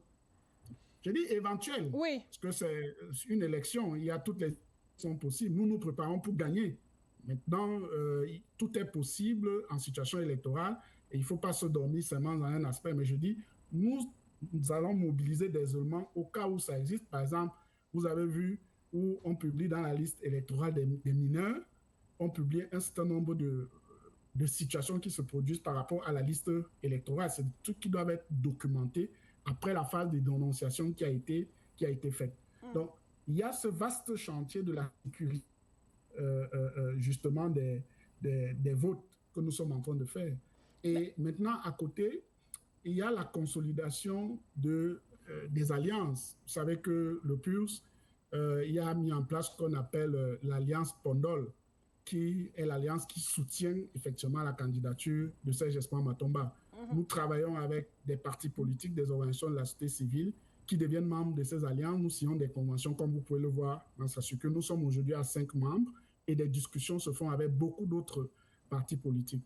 Donc, je voudrais, René Bonono, que oui. Les intervenants ici sur ce plateau se prononcent sur un aspect que vous avez évoqué concernant les électeurs. Cet après-midi encore, Elections Cameroun parlait, non, hier, Elections Cameroun parlait de ces Camerounais qui n'ont toujours pas récupéré leur carte d'électeur. L'opération d'inscription sur les listes électorales, Yves Abama, s'est achevée dès la convocation du corps électoral par le président de la République, donc plus moyen pour ces Camerounais de s'inscrire sur les listes électorales. Pour ceux qui se sont réinscrits ou bien inscrits cette année, il faut aller retirer les cartes d'électeurs. Est-ce que vous travaillez aussi dans ce sens au sein du RDPC? On a quand même vu des partis politiques se déployer sur le terrain lors de l'opération d'inscription. Très peu font du porte-à-porte pour amener les Camerounais à retirer leur carte d'électeur. Est-ce que ça fait partie aussi de vos priorités en ce moment? Oui, avant de répondre à votre question, je voudrais réagir au propos du consultant. Oui, parce que j'estime qu'il est allé au-delà du consultant. Il charge le RDPC comme un adversaire politique. Je suis obligé de lui répondre. Je voudrais dire qu'en réalité, 2025, ce n'est pas un moment de bilan des 43 ans. Je comprends qu'il ressasse un peu les lieux communs que nos adversaires de l'opposition reprennent. Mais pour le consultant et pour la pédagogie des téléspectateurs, il faut dire que c'est le bilan de 7 ans. C'est-à-dire qu'on a confié un mandat à M. le Président Biya en 2018. M. le Président Biya se présente à nouveau aux électeurs en 2025. Il faut qu'ils disent aux électeurs ce qui s'est passé entre 2018 et 2025. Non, ça, s'il te plaît. Permettez qu'il termine. Non, ne parlez pas au même moment que lui. Patrick Assanga, vous aurez votre temps de parole. Je vous écoute. Permettez, parce que ce que vous faites là, je sais le faire à un autre niveau. Donc, je veux dire qu'en réalité, les le citoyen camerounais va lui poser la question, Monsieur le Président, je vous ai donné un mandat entre 2018 et 2025, qu'en avez-vous fait? Donc, sur ces faits, nous devons répondre. Maintenant, pour la situation, parce qu'il dit qu'on fait des entraves à nos adversaires, on fait ci ou ça, je regrette qu'il le dise de sa position de consultant, parce que ici au Cameroun, j'ai suivi une émission chez nos amis ivoiriens. Il parlait de l'élection au Cameroun et il nous disait alors le nombre de candidats qu'il voit montre le caractère inclusif de la démocratie camerounaise. Il s'étonnait de ce qu'au Cameroun, n'importe quel citoyen puisse porter un dossier, aller le déposer à la commission électorale et que la commission le prenne, qu'on enregistre son nom comme candidat à la présidentielle. Je vous assure. Mais le conseil électoral a démontré que tout le monde ne peut pas être candidat. Bien entendu, mais on accueille les dossiers de tout le monde. Il nous disait que dans leur pays, ce n'est pas possible. C'est-à-dire que vous pouvez avoir envie de manifester votre volonté, de gérer votre pays. Vous faites un dossier au parti déposant, on va vous dire, on ne va pas le prendre. Donc, le système démocratique camerounais est inclusif et on ne peut pas nous dire dans ce système que le pouvoir fait des entraves. Et surtout, quand vous voyez quelle est la qualité de l'opposition que nous avons en face, quand vous entendez les discours qui sont développés de part et d'autre, vous vous dites, mais si je remplace même ce pouvoir par cette opposition-ci, le pays ressemble à quoi? Si on doit parler aux Camerounais en termes de bilan, il faut qu'on dise ce qui a marché, ce qui n'a pas marché. Et quand on essaye de donner ce qui a marché, ok, on met de côté. Ce qui n'a pas marché, c'était pourquoi? Vous savez, les situations que le pays vit depuis un certain nombre d'années, non? Et ces situations font que nous sommes obligés d'essayer de gérer l'existant. Donc, les projets qu'on peut faire, on fait. Les projets qu'on ne peut pas faire parce que la sécurité nous impose de mettre une petite pause, on met la pause et on voit comment on les reporte à une autre année. Donc, je vais revenir sur la question de l'accompagnement de l'électeur. Et là, je vais encore vous faire un procès. Oui. Je vais encore faire un procès. Je vous fais le procès de la lecture de 2 documents. Le premier document, c'est le document que le ministre SG du comité central a l'habitude de signer. Il le signe, je pense, au mois de janvier. Et il le signe à l'adresse des responsables locaux du parti. Il a dit quoi? Allez vers les militants, faites du porte-à-porte, inscrivez-les, accompagnez-les jusqu'à ce qu'ils reçoivent leur carte d'électeur. Ça, c'est ce qui est dit. Voilà, ça, c'est ce qui est dit. Et je peux vous assurer que c'est fait. Contrairement aux autres partis, l'ORDPC ne fait pas de bruit. Quand on descend, on fait du porte-à-porte. On fait ce qu'on appelle chez nous les inscriptions ciblées. Donc, quand nous, au moment où nous sommes là, on peut vous dire à peu près, c'est pour ça que nous sommes toujours sûrs de nos forces, on peut vous dire à peu près notre situation sur les listes électorales, on peut vous le dire, parce qu'on fait des choses de façon ciblée. Et maintenant, quand vous prenez cette circulaire que le président de la République a publiée et que le secrétaire général du RDPC, du comité central, vient de rendre public, vous allez constater que les mêmes mots reviennent. Accompagner les gens, comme la phase des inscriptions est passée, accompagnez-les pour récupérer leur carte d'électeur, faites du porte-à-porte, faites de la pédagogie électorale. C'est ce qui est contenu dans le document, il est encore en circulation. Donc nous sommes un parti habitué à la compétition politique. Nous sommes un parti qui sait ce qu'il faut faire pour gagner. Nous sommes un parti, en toute modestie, dont les autres doivent s'inspirer pour poser un certain nombre d'actes. Il n'est pas... c'est pas sérieux de venir sur des plateaux aussi intéressants que ceci, nous dit que des partis qu'on ne voit jamais, parce qu'entre 2018 et 2025, sur le terrain, si vous essayez d'être juste, et je sais que si vous êtes juste, ça va énerver beaucoup de personnes, on a très peu vu des partis sur le terrain. On ne peut pas compter 5 partis qui étaient sur le terrain. Mais vous voyez que quand l'année électorale, la compétition arrive, c'est chacun qui vient vous dire, non, je suis en train de faire ci, je suis en train de faire ça. Certains ne sont même pas sûrs qu'ils vont couvrir les 58 départements, ne serait-ce qu'en représentant au niveau départemental. Il vous parle des 30 000 bureaux de vote. On est en train de chercher ci ou ça. Mais il faut que l'administration nous laisse, qu'on essaie de voir les fraudes. Avant de parler des fraudes, est-ce que nos acteurs, est-ce que ceux qui sont en compétition avec nous ont mesuré leur poids politique? Est-ce que tous les partis qui sont sur la scène au Cameroun méritent de dire que le RDPC est leur principal adversaire? Est-ce que certains ne viennent pas à l'élection en vous disant « Ok, je m'en vais juste pour ne pas être dernier ». Est-ce que d'autres ne viennent pas pour dire, bon, c'est juste la figuration? Vous voyez, il y a des partis dont vous n'avez jamais couvert les activités et vous avez vu peut-être 150 militants, vous n'avez pas vu ça. Mais quand vous leur ouvrez des antennes, ils vous disent, voilà, on va déchirer, on va faire ceci. Je pense que tous ces comportements participent à donner un caractère dolosif à la scène politique camerounaise et participent à donner le sentiment aux citoyens que la politique est un jeu. Il faut qu'on soit modeste, qu'on se dise que, OK, sur la scène, voici mes forces, voici mes faiblesses, et en fonction de ces forces et faiblesses, voici les actes que je pose. Au moment où je parle, certains partis qui font du bruit maintenant devraient avoir pour mission de se faire connaître auprès des Camerounais, pas de tenir des discours qui vont nous dire on va faire ci, on va faire ça. Je sors par un élément, Oui. Je sors par un élément. Il vous souvient que lors des élections locales de 2020, il y a des partis politiques qui avaient promis 360 mairies et 100 députés. Vous avez essayé de faire le bilan?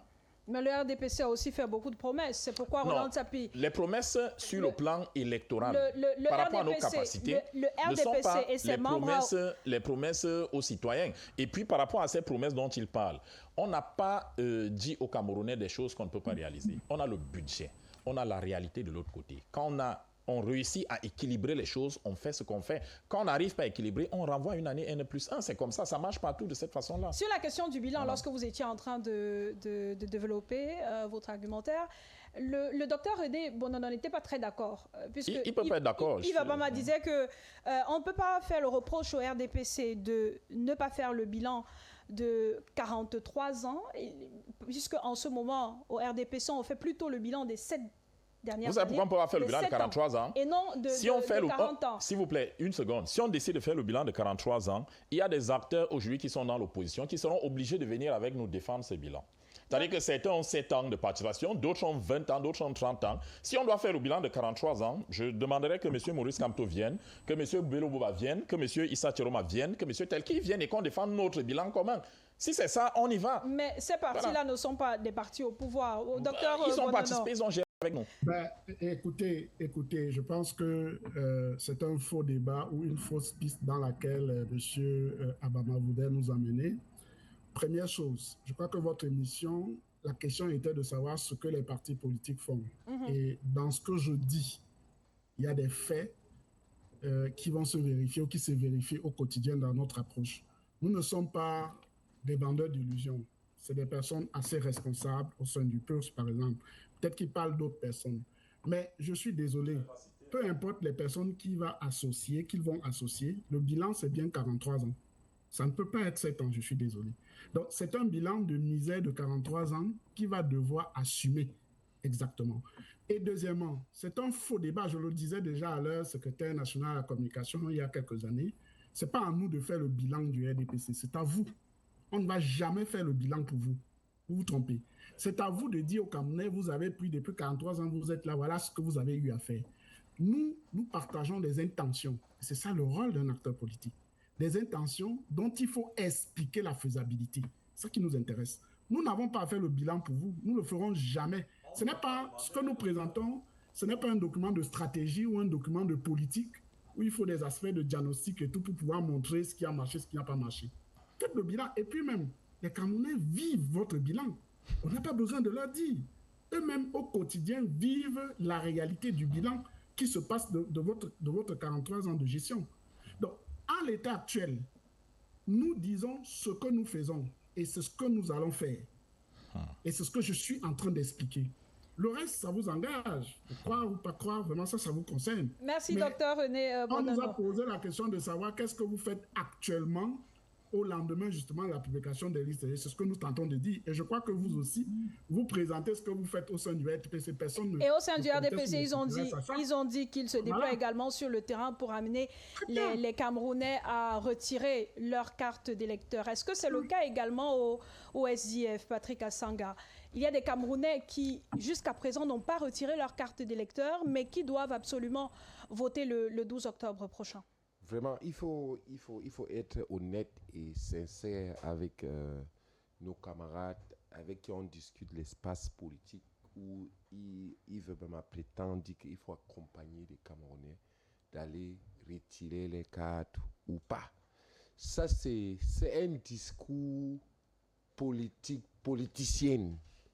Chaque Camerounais conscient des enjeux, comme notre président national l'a dit, va aller retirer sa carte. Parce que nous sommes conscients aujourd'hui que tout Camerounais qui est soucieux de son avenir doit être armé avec sa carte d'électeur, qui n'a pas besoin que M. Abama, avec ses amis, les accompagne. Ce sont des adultes qui veulent prendre le pays, les pouvoirs entre les mains. Vous venez nous dire, avec toujours ces discours condescendants, tu dis que le RDPC va accompagner les Camerounais d'aller retirer les cartes, comme si ce sont des enfants. Mais est-ce que ce n'est pas aussi, est-ce que ce n'est pas aussi de la responsabilité des partis politiques? Comment convaincre un Camerounais à choisir, par exemple, le bulletin du SDF quand on n'est même pas sûr qu'il a sa carte d'électeur? Non, mais c'est lui, le SDF a appelé aux Camerounais d'aller s'inscrire. Et ceux qui sont partis s'inscrire sont conscients du rôle de leurs inscriptions. Et moi, je refuse cet abus, ce discours condescendant venant toujours des gens du pouvoir qui pensent que les Camerounais sont des bébés qu'on va les accompagner pour aller faire ceci, pour aller faire cela. Non. Quand quelqu'un se lève de sa propre volonté, on a dit que bon, ils sont conscients que il faut le changement, donc la rupture, c'est parce qu'il y a une différence entre le changement et la rupture. S'il faut une rupture avec le système dont lui il représente ici, qui cherche à défendre ici, il faut une inscription massive. Aujourd'hui, on nous dit qu'il y a plus de 8 millions qui se sont inscrits. Est-ce que c'est parce qu'ils sont partis de porte à porte? Tu les as vus où, Claude, M. Biya et ses amis Yves? Vous l'avez eu sur le terrain.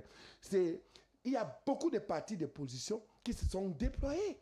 Est-ce que le SDF se déploie? Mais partout, le SDF se déploie. Mais vous disiez tout à l'heure que vous n'avez pas besoin d'accompagner les Camerounais comme des bébés. Non, vous déployez donc pour faire quoi? Non, vous m'avez mal compris. Okay.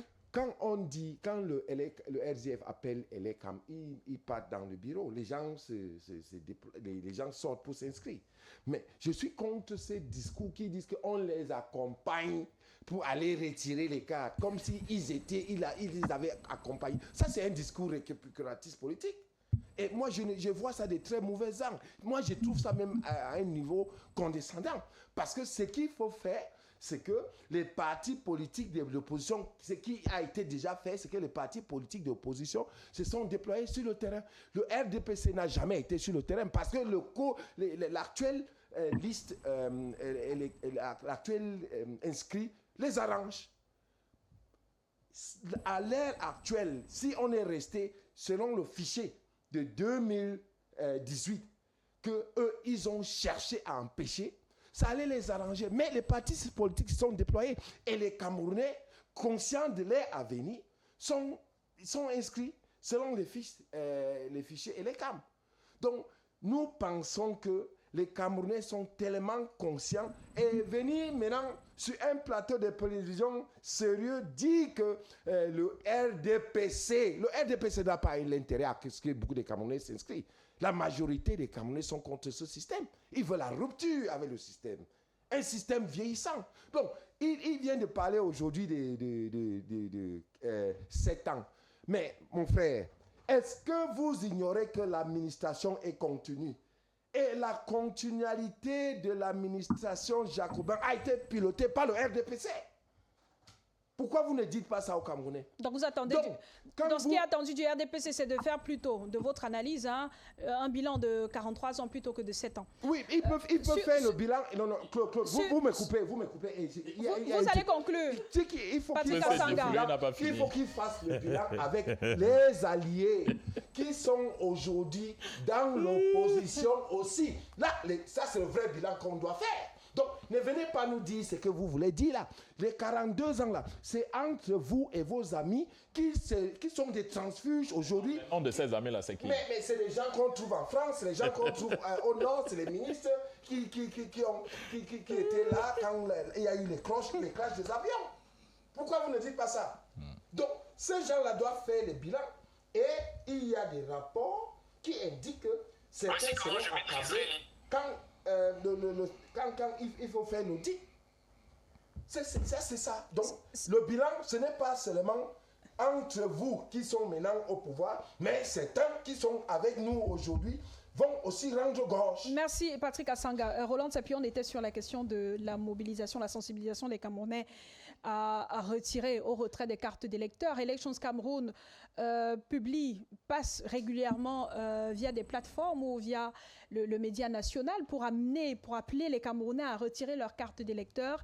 Est-ce que ça ne devrait pas aussi être la priorité des partis politiques en ce moment? Patrick Assang a dit qu'on ne doit pas, comme Yves Abama le disait tout à l'heure, accompagner les Camerounais dans ce processus. On doit les laisser parce qu'ils sont partis d'eux-mêmes s'inscrire sur les listes électorales. Donc on doit attendre qu'au moment opportun, choisi par eux-mêmes, qu'ils aillent retirer leur carte d'électeur. Je dois dire que si on était dans un système normal, en réalité, les partis politiques n'auraient pas à courir derrière les électeurs pour qu'ils aillent chercher leur carte électorale. Procéder ainsi, il y a quelque chose de sibyllin derrière. En fait, un parti politique n'a pas à dire qu'il qu'il connaît ses électeurs. En fait, comment on peut connaître ses électeurs à partir du moment où l'élection est secrète, libre? En réalité, on fait comment on peut connaître ses électeurs? Il y a un problème là-dedans. Tout ce que je veux dire, c'est que on ne devrait pas être à ce niveau-là en train de dire qu'il faut qu'on ait aidé tel ou tel à chercher les cartes en ce moment-ci. Je pense que la vraie préoccupation des partis politiques, et c'est peut-être sur ça qu'il faut qu'on s'appesantisse davantage, c'est que même s'ils veulent aller aider les gens à récupérer leurs cartes, il faut bien qu'ils partent de quelque part, leur base. Je vais vous faire un exercice avec vous. Les partis politiques jusqu'ici qui ont été retenus, 13 partis politiques qui ont été retenus, prenons seulement la ville de Douala, par exemple. Combien de ces partis ont un siège connu ici à Douala? Quand je parle de siège, je parle de siège. Je ne parle pas des domiciles des gens ou bien des bureaux qui sont transformés de manière occasionnelle en puisque de temps en temps, ils appellent des réunions là-bas et en l'occasion, ils peuvent dire que c'est des sièges. Mais je parle de sièges sérieux. Voyons un à un jusqu'au 13 les partis qui sont jusqu'ici admis pour vous montrer comment la plupart de ces partis sont en réalité des SDF. Je ne veux pas dire le Social Democratic Front, mais des sans domicile fixe. Et quand on est déjà sans domicile fixe, je vois mal comment on peut véritablement se préparer à conquérir un électorat parce que chaque fois, il va falloir qu'on se replie à sa base. Le premier candidat, c'est Ateki Caxton. C'est à Caxton, qui est du parti de l'Alliance libérale PAL. Je ne sais pas où se trouve son siège ici à Douala. J'ai pris seulement l'exemple de la ville de Douala. Le deuxième parti, c'est l'Union nationale pour la démocratie et le progrès, l'UNDP. Son siège était jusqu'à une certaine date à côté de l'hôtel Lewat, là-bas à Bessengue. Je ne sais pas s'il existe encore depuis le décès de son vice-président qui entretenait ce siège, mais on peut quand même constater que ce siège a existé à un moment donné. Il y a le Rassemblement démocratique du peuple camerounais, le RDPC. Pour lui, c'est d'accord, il a confisqué les maisons du parti dans toutes les villes, donc la question ne se pose pas. La maison qui est supposée être la maison du parti. Et certains parleraient du palais de l'unité. Non, c'est le palais de évidemment. Ouais, que ça fait même rire. Allez-y. Pareil pour le palais de l'unité. Vous avez vu que récemment, c'est là-bas que se réunissait que le secrétaire général. Camerounais, monsieur le consultant. Justement, et c'est justement parce que c'est le palais du peuple camerounais qu'on se pose la question de savoir comment est-ce qu'un parti politique peut donc laisser son siège à Yaoundé parce que mauvaise question. Il veut me distraire. Évoluer, Roland Tapi. Après le RDPC. Après le RDPC, il y a le Mouvement citoyen national camerounais, le MCNC. Siège non connu. Après, il y a le Mouvement progressiste, le MP. Siège confondu au domicile. Le Front pour le salut national du Cameroun, FSNC de Issa Chiroma, siège inconnu. Le Front des démocrates camerounais, FDC, qui a investi Iodi Iram Samuel, je ne sais pas où est son siège. Il y a l'Union des mouvements socialistes, UMS, de Pierre Kwemo, siège inconnu à Douala. Parti camerounais pour la réconciliation nationale, PCRN, qui a même des députés à l'Assemblée nationale, siège inconnu à Douala. Je parle de moi. Permanence quelque part, hein, c'est en palmier, je ne sais pas trop. Une permanence. C'est un siège. Le permanence, c'est le siège. Bon, une permanence à la cité de Merci. Donc le PCRN est sauvé. Espérons-le. Le peuple uni pour la rénovation sociale, le PURS, son SG nous dit, le docteur dit que son siège est à Yaoundé. Mais à Douala, non. Bon, pendant que si vous le dites en tant que consultant, c'est dangereux. Non, c'est vous tout à l'heure dans votre intervention. Le siège est à Douala. Je suis en train d'aller progressivement. C'est vous qui, dans votre intervention tout à l'heure, avez dit que la semaine prochaine, sans doute, le PURS va donner une conférence de presse à Yaoundé où se trouve son siège pour parler davantage de son programme. C'est la permanence à Yaoundé, comme on en a dans plusieurs régions. Ça veut dire que c'est vous qui avez fait un lapsus en parlant de siège à Yaoundé. Le siège est donc à Douala, c'est ça? Peut-être vous voulez parler de démembrement. Douala, il est bien repéré. Le reste, c'est dans des permanences. Le siège est à Douala. Siège à Douala. J'espère qu'il ne s'agit pas du domicile de M. Matomba. Roland Tapi, vous allez conclure. En tant que consultant, vous devez avoir ces informations. Roland Tapi, vous allez conclure. C'est pour ça qu'il faut édifier. Ce n'est pas une question de consultant, c'est une question des faits. Non, mais parce si, un consultant, ça doit être pointu. Il y a le parti Univers. Je suis d'accord avec vous. Il y a le parti Univers. Le parti Univers qui a investi M. Akere Mouna Taben. L'Univers, siège inconnu à Douala. Il y a aussi Oshua Nambangi, le Social Democratic Front. Le siège à Douala, pendant qu'il est là, il peut nous dire où se trouve le siège à Douala. Le SDF a le siège dans presque... Ici à Douala, il se trouve où? Oui, mais le siège du SDF à Douala est ici, là-bas, à quoi? Où exactement? Parce qu'il est question qu'on le sache tout simplement. C'est ici. Évidemment, on ne va pas mener la campagne. Je suis pas. Évidemment, ces partis politiques ne vont pas mener la campagne dans les sièges. En ce moment, on voit tout un... En ce moment, je faisais cet exercice pour dire ceci. Oui, Roland Tapi, vous allez conclure. Non, je faisais cet exercice pour dire que, en réalité, parmi les partis politiques qui ont réussi à avoir des candidats à l'élection présidentielle, il y a très peu qui sont structurés de manière suffisante pour pouvoir mener la bataille de la campagne comme elle devrait être faite. Ok.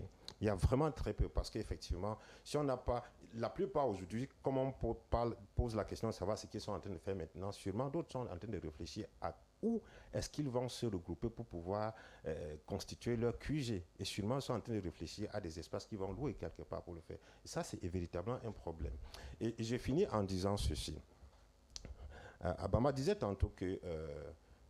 Monsieur Tsapi, le QG n'est pas forcément... Le QG d'un parti politique. Que les Ivoiriens étaient étonnés de voir qu'au Cameroun, c'est si facile de se porter candidat à l'élection présidentielle. Un peu comme pour dire que le système au Cameroun est tellement bien, tellement démocratique. Il est inclusif. Il est inclusif, tout le monde peut le faire. Mais en réalité, c'est que, effectivement, l'exercice que je viens de faire ici, ajouté à ce qu'on a constaté pendant le dépôt des candidatures, montre très bien que la gestion du pays jusqu'ici a seulement réussi à désacraliser la fonction présidentielle où chacun se lève maintenant et pense qu'il peut être candidat de telle sorte qu'on peut recevoir des candidatures où, quand on les examine, il n'y a même pas l'extrait de casier judiciaire là-dedans, comme l'a indiqué. Il est comme dans les motifs précisés pour le rejet. Le rejet, oui. Ça veut dire qu'il y a des gens qui s'amusent complètement. Ce n'était pas des gens qui voulaient être candidats, c'était juste pour amuser la galerie. Pareil pour ces autres partis politiques qui, comme je le disais tantôt, n'existent presque pas parce qu'on ne peut pas exister sur le terrain sans avoir même un siège, une base où on se réunit en temps normal pour pouvoir travailler et tout. Et c'est qui existe, d'après vous? C'est pas le cas, mais je parle de partis. Pourquoi vous me répondez, je vous comprends. Cet exercice? Non, parce qu'il se livre à un jeu de destruction, de déconstruction systématique de tous les partis. Et quand bien même c'est le RDPC vous dit non, c'est lui qui a confisqué les biens de ces... Il veut vous dire qu'en fait, parmi tous les partis qu'on a retenus là, lui ne voit pas un parti important. En ce moment, sur les réseaux sociaux, il est difficile de scroller sans tomber sur l'affiche, la vidéo. Sur l'affiche, la vidéo, la propagande des partis politiques, le RDPC, selon la circulaire de votre président national, Yves Abama, vous préparez une campagne électorale moderne. On reviendra sur les contours de cette campagne moderne qui s'annonce. Au PURS, docteur René Bonhonneur, on a vu la création et l'enrichissement même des comptes TikTok, Facebook, Twitter, X plutôt, Instagram du PURS. Finalement, c'est là-bas que se trouvent les électeurs sur les plateformes digitales. Pourquoi miser dessus? Aussi, vous savez que une bonne frange de la population jeune, notamment de 18 à 35 ans, je veux dire de 20 à 35 ans, c'est là où se trouve aujourd'hui une bonne partie des électeurs. Donc, il faut tenir compte justement des électeurs pour pouvoir se déployer. Mais l'autre chose, tel que je l'ai dit tout à l'heure, la campagne n'étant pas encore clairement ouverte, on ne peut pas se permettre de faire un certain nombre de meetings. Parce que la loi encadre la campagne de faire un certain nombre de meetings, grand format, ainsi de suite, avec tout ce qu'il faut déployer comme affiches et ainsi de suite pour la publicité. Donc, entre-temps, nous essayons d'utiliser cela. Vous savez que depuis 2018, les réseaux sociaux sont vraiment un espace incontournable de la campagne, du moins du marketing politique autour des différents candidats. Et c'est en cela que nous travaillons également sur ce terrain, tout comme nous peaufinons justement les stratégies pour les meetings de terrain. Je vous ai dit tout à l'heure que nous procédons progressivement à l'installation de nos différents bureaux, de nos structures de sommiers politiques, parce qu'il faut dire que d'après nos statuts, au lendemain du congrès, le premier secrétaire procède justement à l'installation des différents bureaux au niveau local. Donc, c'est ce que nous faisons, mais on ne peut pas, aucun candidat normalement qui veut respecter la loi et le droit ne peut se permettre d'avoir des meetings géants où il mobilise un certain nombre de personnes en l'état actuel. Et nous l'avons toujours dit, il y a des lois que nous n'aimons pas, que nous ne voulons pas, mais nous respectons d'abord la loi. Et si nous arrivons justement au pouvoir, nous aurons le temps de faire les refontes de ces différentes lois. Mais nous essayons d'abord de nous conformer. Donc c'est pour ça qu'en l'état, le seul espace où vous verrez en majorité effectivement le déploiement des candidats, c'est celui des réseaux sociaux, et viendra donc le temps où on va devoir se déployer pour faire des meetings de porte à porte, ainsi de suite. Mais au demeurant, je vous parlais tout à l'heure de la campagne des bénévoles, et je l'ai dit tout à l'heure, je m'ai dit qu'on veut les représentants dans les bureaux de vote pour le candidat Matomba. Je l'ai dit pour les candidats de l'opposition. Je crois que vous avez bien suivi la nuance. Ça veut dire que nous ne nous situons pas dans une situation où, notamment pour les bureaux de vote, que ce soit simplement les personnes qu'on doit retrouver, soit des personnes justement qui sont soit sympathisants ou militants du PURS.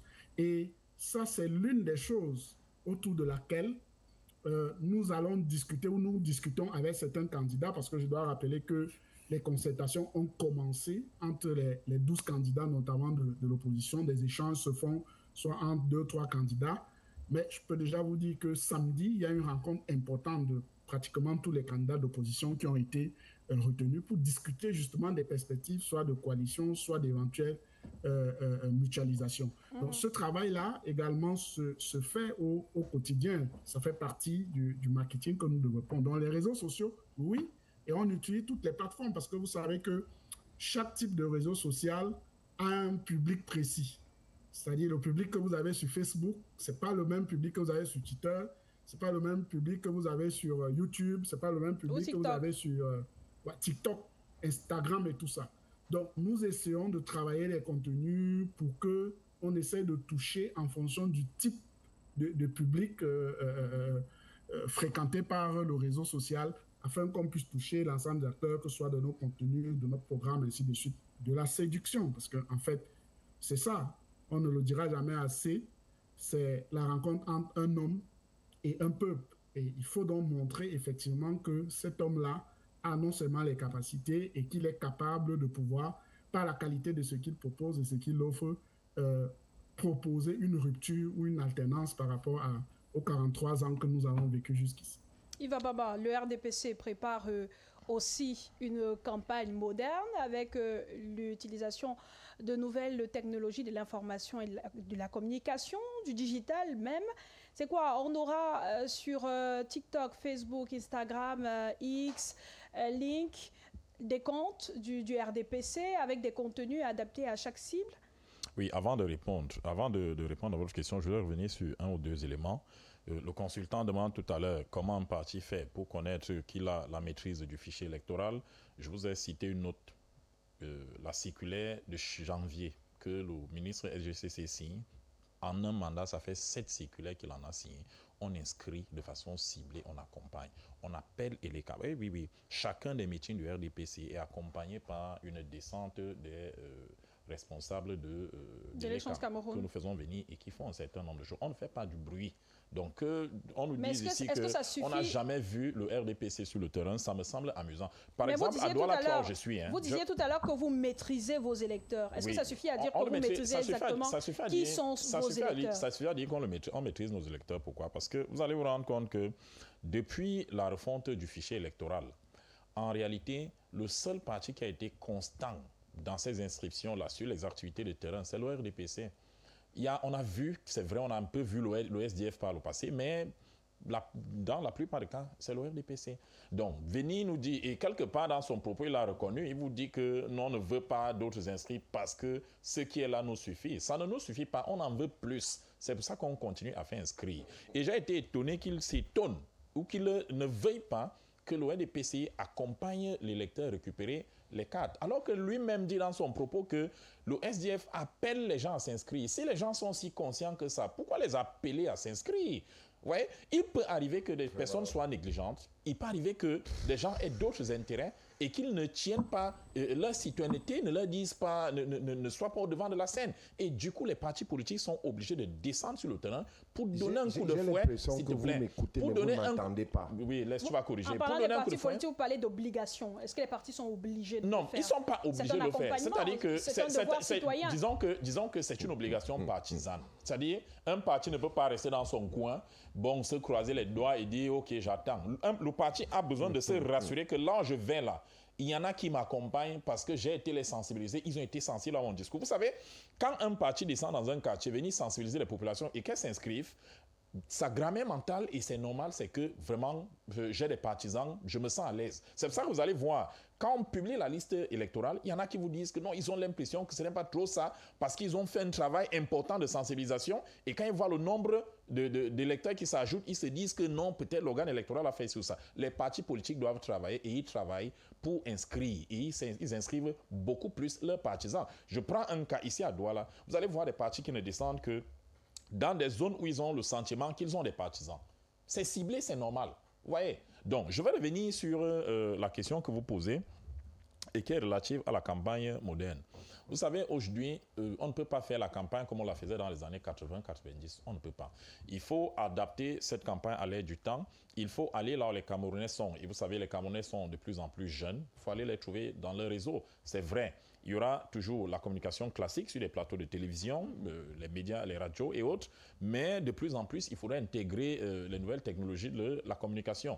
Et on sait que une vidéo, par exemple, sur Facebook, sur YouTube, sur TikTok et autres, peut faire que, en réalité, vos idées circulent un peu plus vite. Donc, certains pensent déjà, de notre côté, à un certain dispositif qui fera que des tranches de ce que notre candidat propose de continuer à faire circulent pour que les Camerounais voient et jugent. Et je profite pour dire, je suis très surpris quand le consultant dit, il a dit, je pense que c'était lors de sa deuxième prise de parole, il a dit qu'en réalité, un parti qui est au pouvoir ne propose plus rien. Mais attention, un parti qui est au pouvoir, et ce n'est pas nous qui enseignons les sciences politiques, l'objectif d'un parti politique, c'est quoi? Conquérir le pouvoir quand il ne l'a pas et le garder le plus longtemps possible. Or, pour le garder, il faut entretenir le citoyen, il faut entretenir celui qui vote, il faut lui dire ce que tu comptes faire pour lui aujourd'hui et demain, même s'il n'est pas satisfait de ton action d'aujourd'hui parce qu'il se dit, bon, je continue à avoir des problèmes de lumière, je continue à avoir des problèmes d'eau, je continue à avoir des problèmes de ceci ou ça,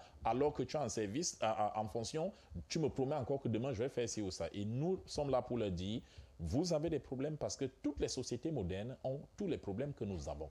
Vous n'allez jamais trouver une société ici où on vous dit qu'on a résolu intégralement les problèmes et que par la magie de la bonne gouvernance, les gens ne souffrent plus. Non, les problèmes qu'on a, nos voisins les ont, même en Occident on les a. Maintenant, à notre façon, on essaie d'adresser des réponses par rapport aux moyens qui sont les nôtres et en fonction de notre conjoncture. Et vous savez très bien que depuis pratiquement 2012, la conjoncture du Cameroun, c'est quoi? malheureusement, c'est l'extrême nord, malheureusement, c'est le NOZO, dès 2016-2017. On est obligé de faire avec. Et vous voyez que malgré cette conjoncture difficile, le pays ne s'arrête pas. Et c'est là que je salue encore ces panélistes d'ailleurs que j'ai suivis dans le pays de nos beaux-frères. Ils reconnaissent que le Cameroun dont on parle aujourd'hui, ce n'est pas un Cameroun normal, c'est un Cameroun handicapé. C'est un Cameroun ayant, je pense, c'est pratiquement 5 régions économiquement sinistrées. Quand ce Cameroun-là produit ce qu'il produit actuellement, il faut que ses enfants se disent « Mon pays, il est en difficulté, mais mon pays fait que je continue de vivre malgré un certain nombre de Votre président national, en annonçant sa candidature sur ses comptes officiels, promettait et a promis même d'ailleurs que le meilleur reste à venir. Si jamais les Camerounais lui renouvelaient leur confiance plutôt, est-ce que ça ne veut pas dire simplement que votre mandat, le mandat que vous briguez là, s'inscrit plutôt dans la continuité des actions menées depuis 43 ans? Sinon, comment donc expliquer que le président parle de continuité ou bien de promettre le meilleur quand ce qui était promis même dès le départ n'a pas été réalisé complètement? Voilà, en fait, c'est une très bonne question. Je voudrais dire qu'en réalité, la politique est comme elle est. La gestion aussi. Quand vous n'êtes pas en situation de responsabilité, vous voyez des choses avec une simplicité à nul autre pareil. Les gens qui ne loupent jamais rien, les gens qui réussissent tout, ce sont des gens qui n'ont jamais rien fait. C'est-à-dire qu'on vient s'assied sur un plateau et pourtant ce sont des partis qu'on a vu gérer des mairies. Je suis que des mémoires de journalistes. Vous avez vu les mairies à Douala quand le SDF gérait. Vous avez vu nos amis du PCN, ils sont dans les mairies, l'UDC, vous les avez vus. Est-ce que vous avez eu un jour le sentiment que leur gestion est meilleure que la nôtre? Non.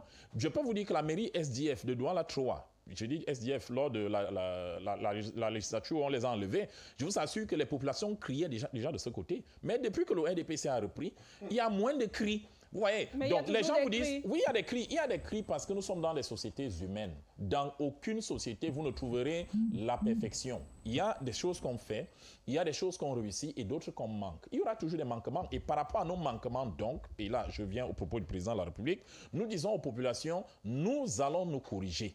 Nous passons, c'est au fur et à mesure qu'on constate un certain nombre de choses et on dévie. Nous allons nous corriger. On ne peut pas s'arrêter et dire, OK, comme on a posé des actes et que la réussite n'a pas été de 100%, nous nous arrêtons là. On ne se décourage pas. Quand on s'appelle pour le bien, on a reçu un pays dans les conditions qu'on sait. Il est là où il est. Je vous assure, la seule chose qu'il y a à faire, c'est de continuer. C'est un peu comme un cycliste qui est sur la pente. Oui, à gauche, il y a un ravin, à droite, un autre ravin. Il regarde devant et il est obligé de continuer. C'est ça pour le bien. Patrick Assanga, vous disiez tout à l'heure que vous revenez de Bamenda. Votre candidat, votre représentant, Joshua aussi, a déposé son dossier de candidature à Bamenda précisément. Et pour justifier le choix de la ville, il a dit que Bamenda, c'est le fief du Social Democratic Front. Donc, vous n'envisagez pas une campagne moderne comme le RDPC ou bien comme les autres partis politiques qui vont un peu plus miser sur les plateformes digitales? Vous allez maintenir la stratégie de porte-à-porte, descendre sur le terrain. Déjà que votre candidat a mis au défi tous ses adversaires de faire des descentes à Bamenda précisément, où la ville est plus ou moins attaquée par les séparatistes. Vous voyez, nous menons des campagnes multiformes. Et les preuves que nous avons contraintes, parce que j'étais parmi ceux-là qui ont dit au chairman que vous devez marcher symboliquement avec d'autres militants de Bamenda, que nous avons déposé les voitures. Et puis, on fait les 3 kilomètres là pour aller au bureau de l'ECAM pour qu'on constate que vous êtes encore fit, que vous pouvez mener des chantiers, vous pouvez aller même visiter des chantiers. Ça ne serait que faites-nous ce plaisir-là. Marchons ensemble dans le fief du SDF, là où le SDF est né. Et il a fait. Il l'a fait et vous-même, vous avez vu ce que le tollé que ça a suscité à Bamenda. Parce que nous sommes dans un pays où les vieux veulent gouverner les jeunes. Ça ne peut pas marcher.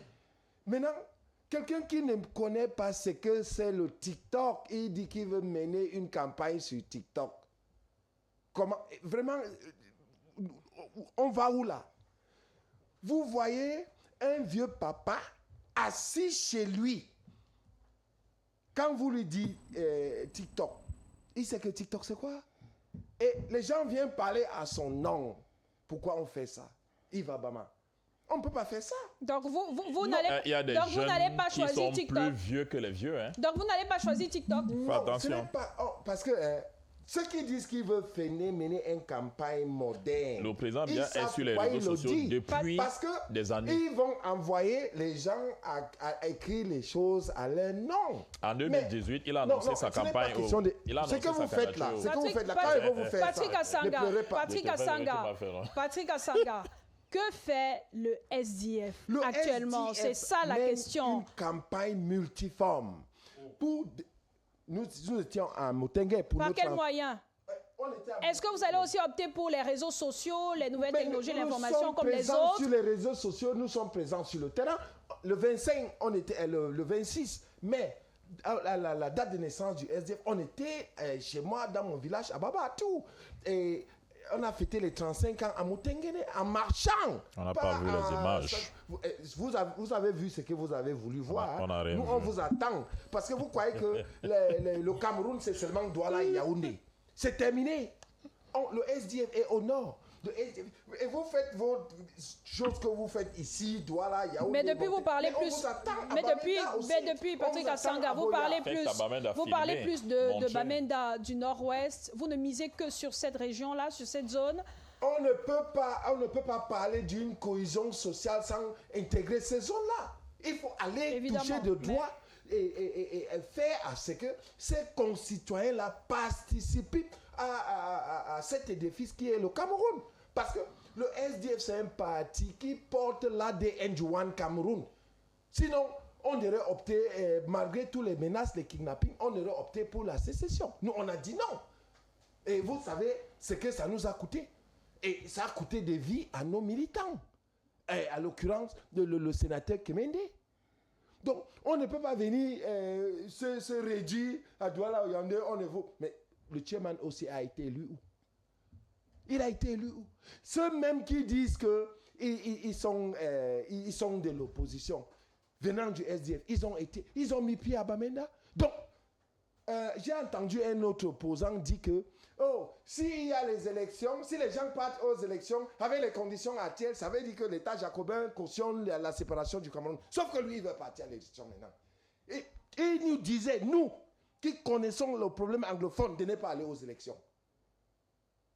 Vous comprenez l'ampleur? Mais nous les disons que, comme vous voulez tellement qu'on travaille ensemble, venez avec nous apaiser ce genre-là. C'est pour ça que nous mettons l'accent sur ces deux régions-là pour que la paix revienne, pour démontrer aux citoyens camerounais qui vivent dans ces zones-là le choix, l'importance d'aller voter parce que c'est une arme fatale que tous les citoyens ont à partir de 21 ans. Et ça, c'est le discours du SDF. Et nous sommes partis encore plus loin. Je vous ai montré les 16 points. Et puis, on a résumé sur 5 titres. Nous connaissons ce qui se passe et les acteurs là-bas. En 100 jours, je vous dis, le problème anglophone, en ce qui concerne la violence, va s'arrêter. Et on a trouvé des formules. Dans mon village, je suis parti appeler mes frères, de demander ce qu'il faut faire, de parler, que ce n'est pas le voie à suivre. Armons-nous politiquement, parce que ce concept de séparation est caduc, même dans les annales des Nations Unies. Depuis 1993, la commission de Decolonization Commission is no more existing.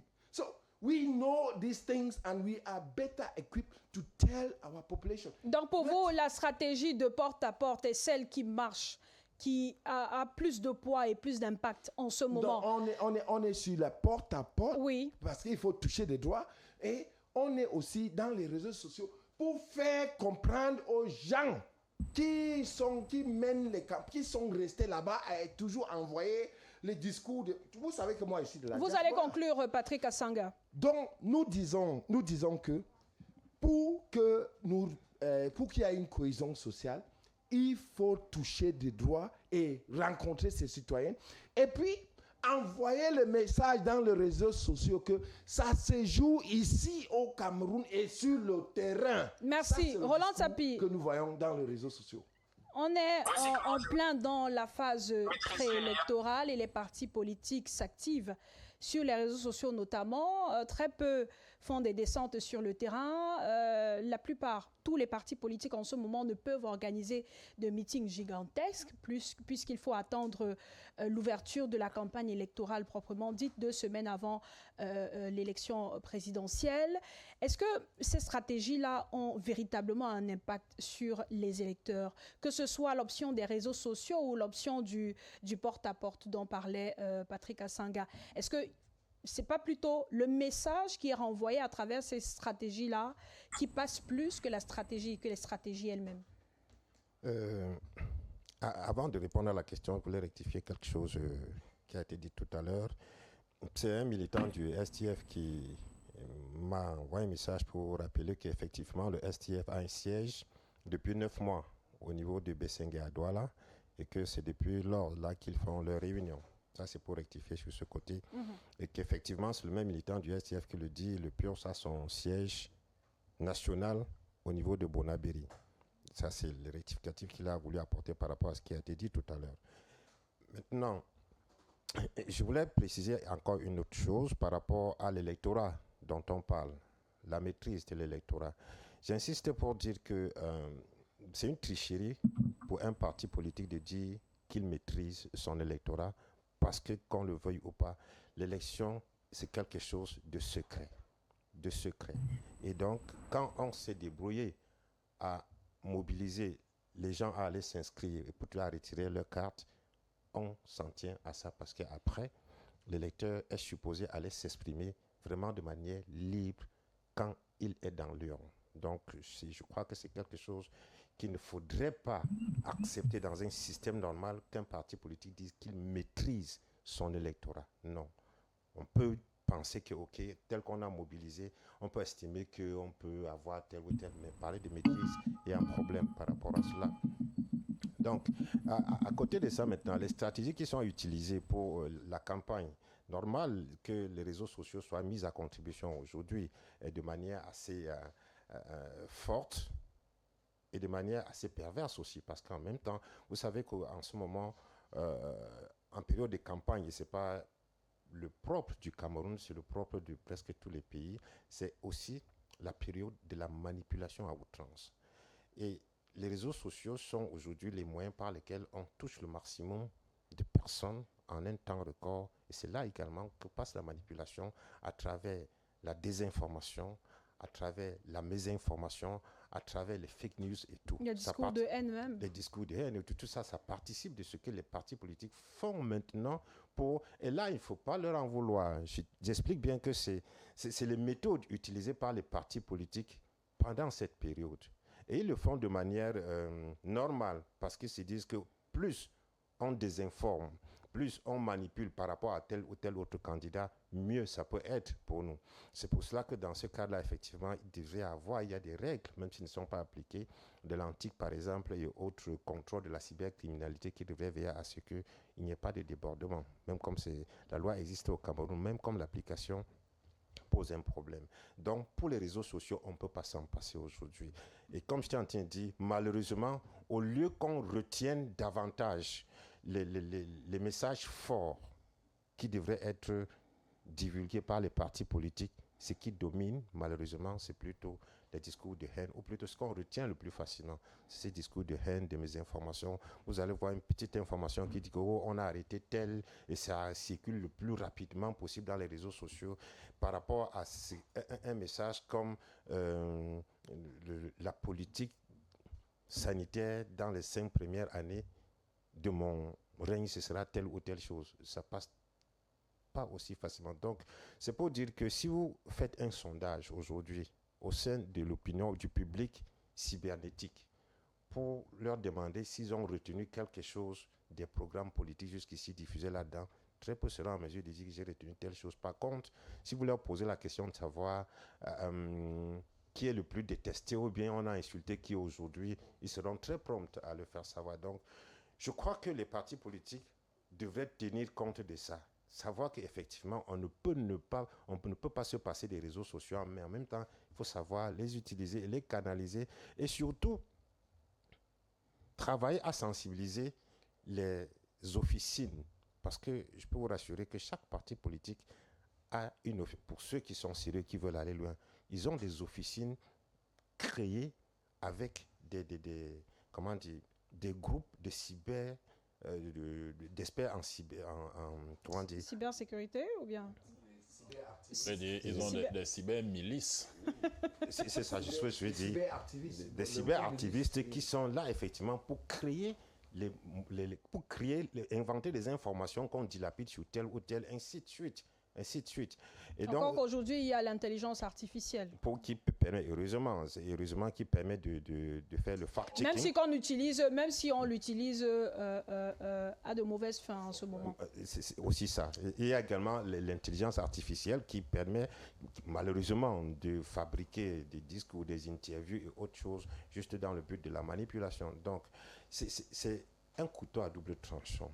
Le souhait serait qu'effectivement ces partis politiques puissent davantage utiliser le bon côté de ces réseaux sociaux que le mauvais qui prime maintenant. Est-ce qu'ils ont la capacité de le faire? La question se pose. On va pouvoir évaluer à un moment donné. Maintenant, pour le porte-à-porte, je crois que est-ce que vraiment il y a des porte-à-porte? Si oui, tant mieux, parce que c'est la seule chose que les partis politiques peuvent faire maintenant, jusqu'à ce qu'on soit à 15 jours de l'élection.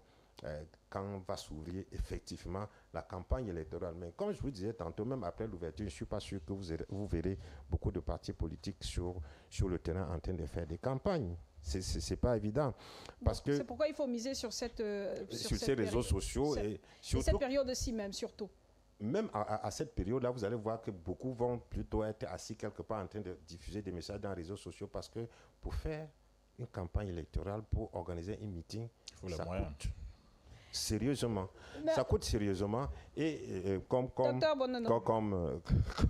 tu as l'intention de me retirer la parole, je voudrais dire pour finir que je félicite Abama.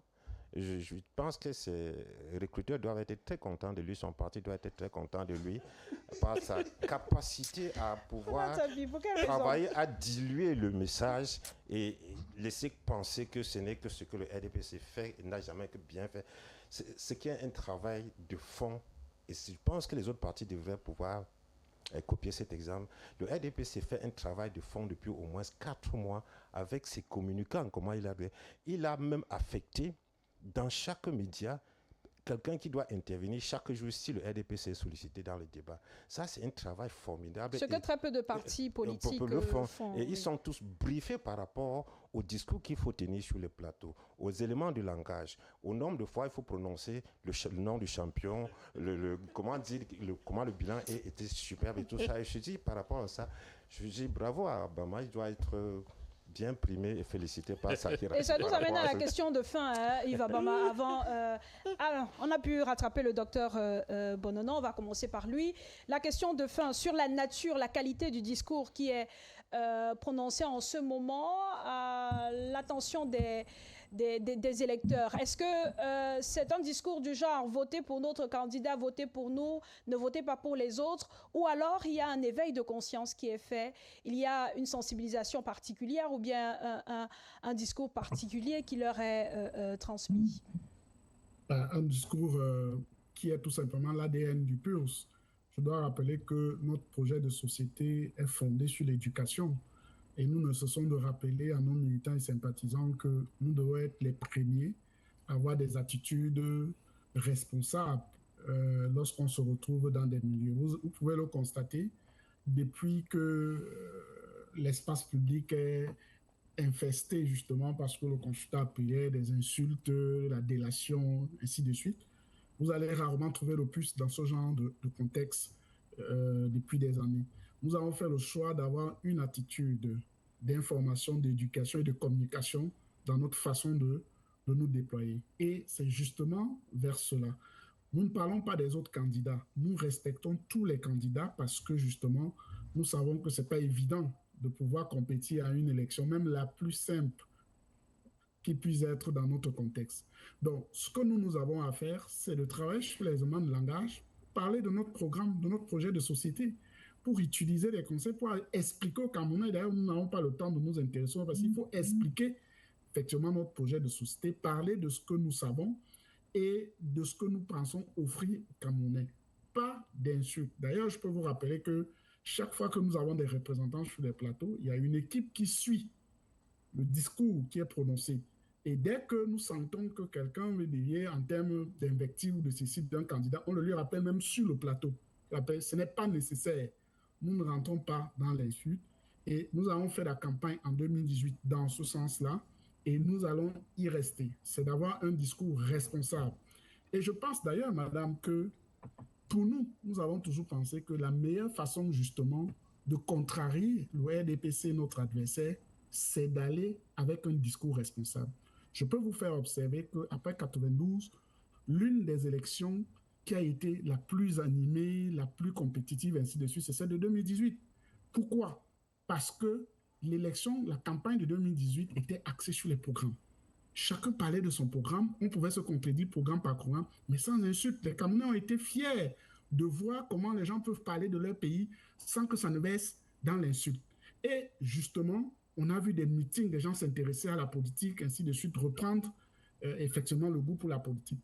Lorsque un parti politique développe de l'insulte, de l'invective, de part et d'autre, ça chasse les Camerounais, parce que les Camerounais, ce que nous avons cru comprendre, c'est que c'est des personnes qui n'aiment pas la violence. Est-ce que ce n'est pas le contraire, qu'ils aiment plutôt le sensationnel? Non, désolé. Non, il faut bien... Et puis, quand vous lisez le Cameroun, ce n'est pas seulement les plateaux de télé, ce n'est pas seulement les réseaux sociaux. Discutez avec les Camerounais au quotidien. Ce n'est pas seulement sur les plateaux de télé ou ceci. La preuve, c'est qu'après 2018, beaucoup de gens sont encore désintéressés à la politique.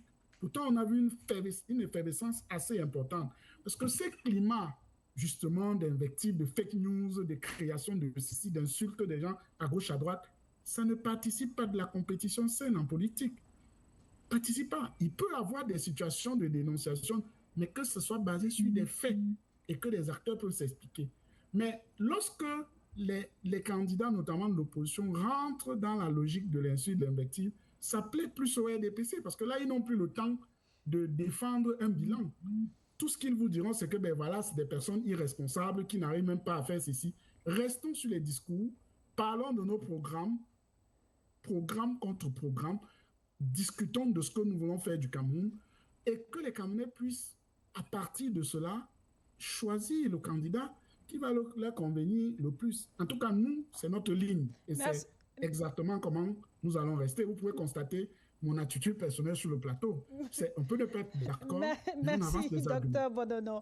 Patrick Assanga, la nature du discours en ce moment au Social Democratic Front, quel est le message que vous transmettez aux Camerounais? Quel est le contenu de ce message même? Il faut choisir le chairman, c'est sa deuxième participation.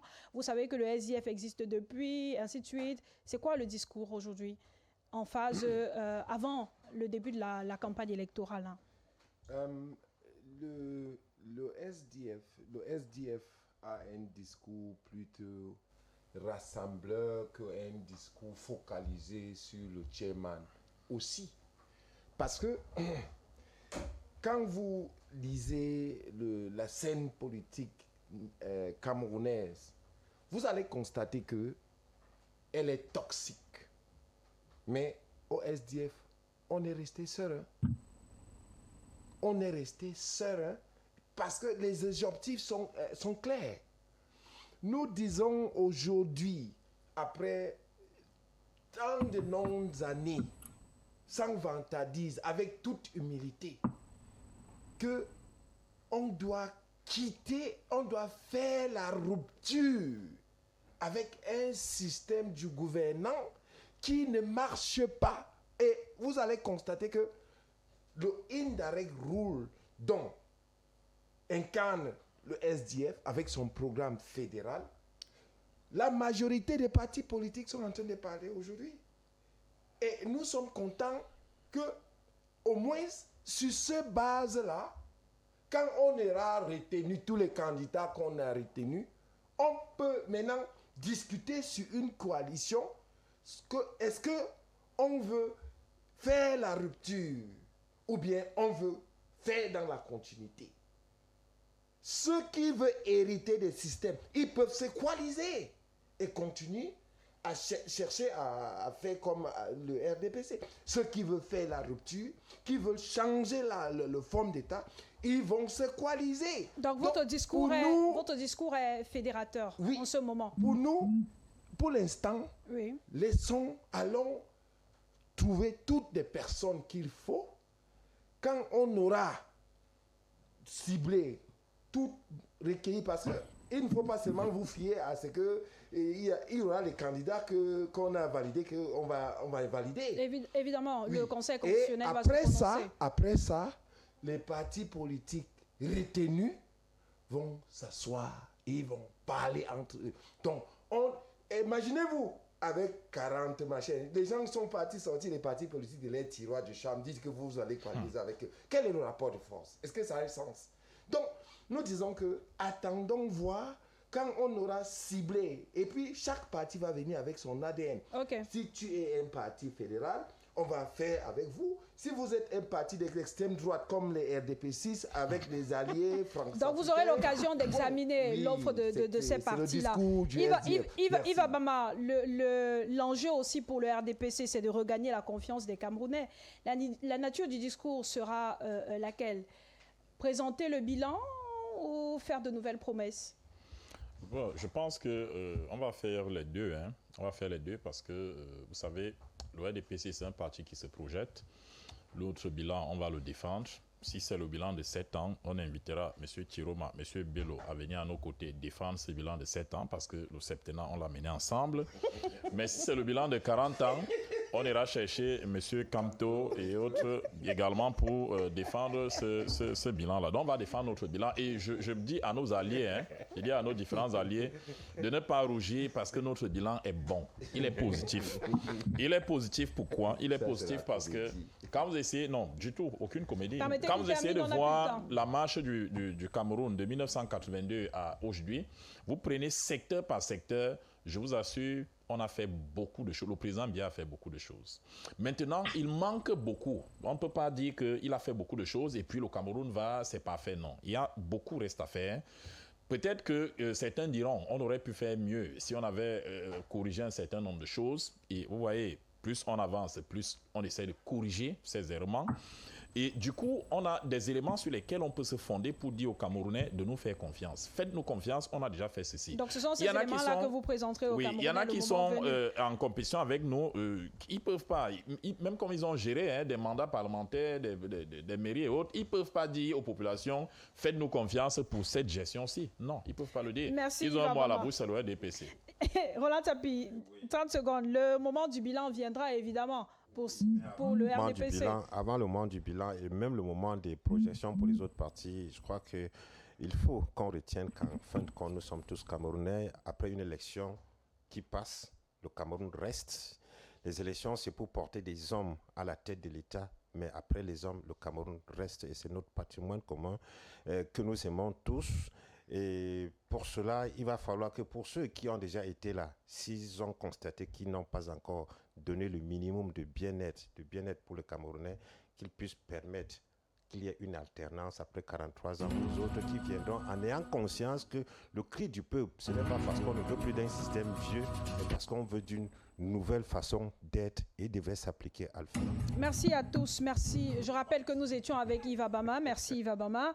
Merci Patrick Assanga. Merci au docteur René Bonono Bakota, secrétaire général du PURS.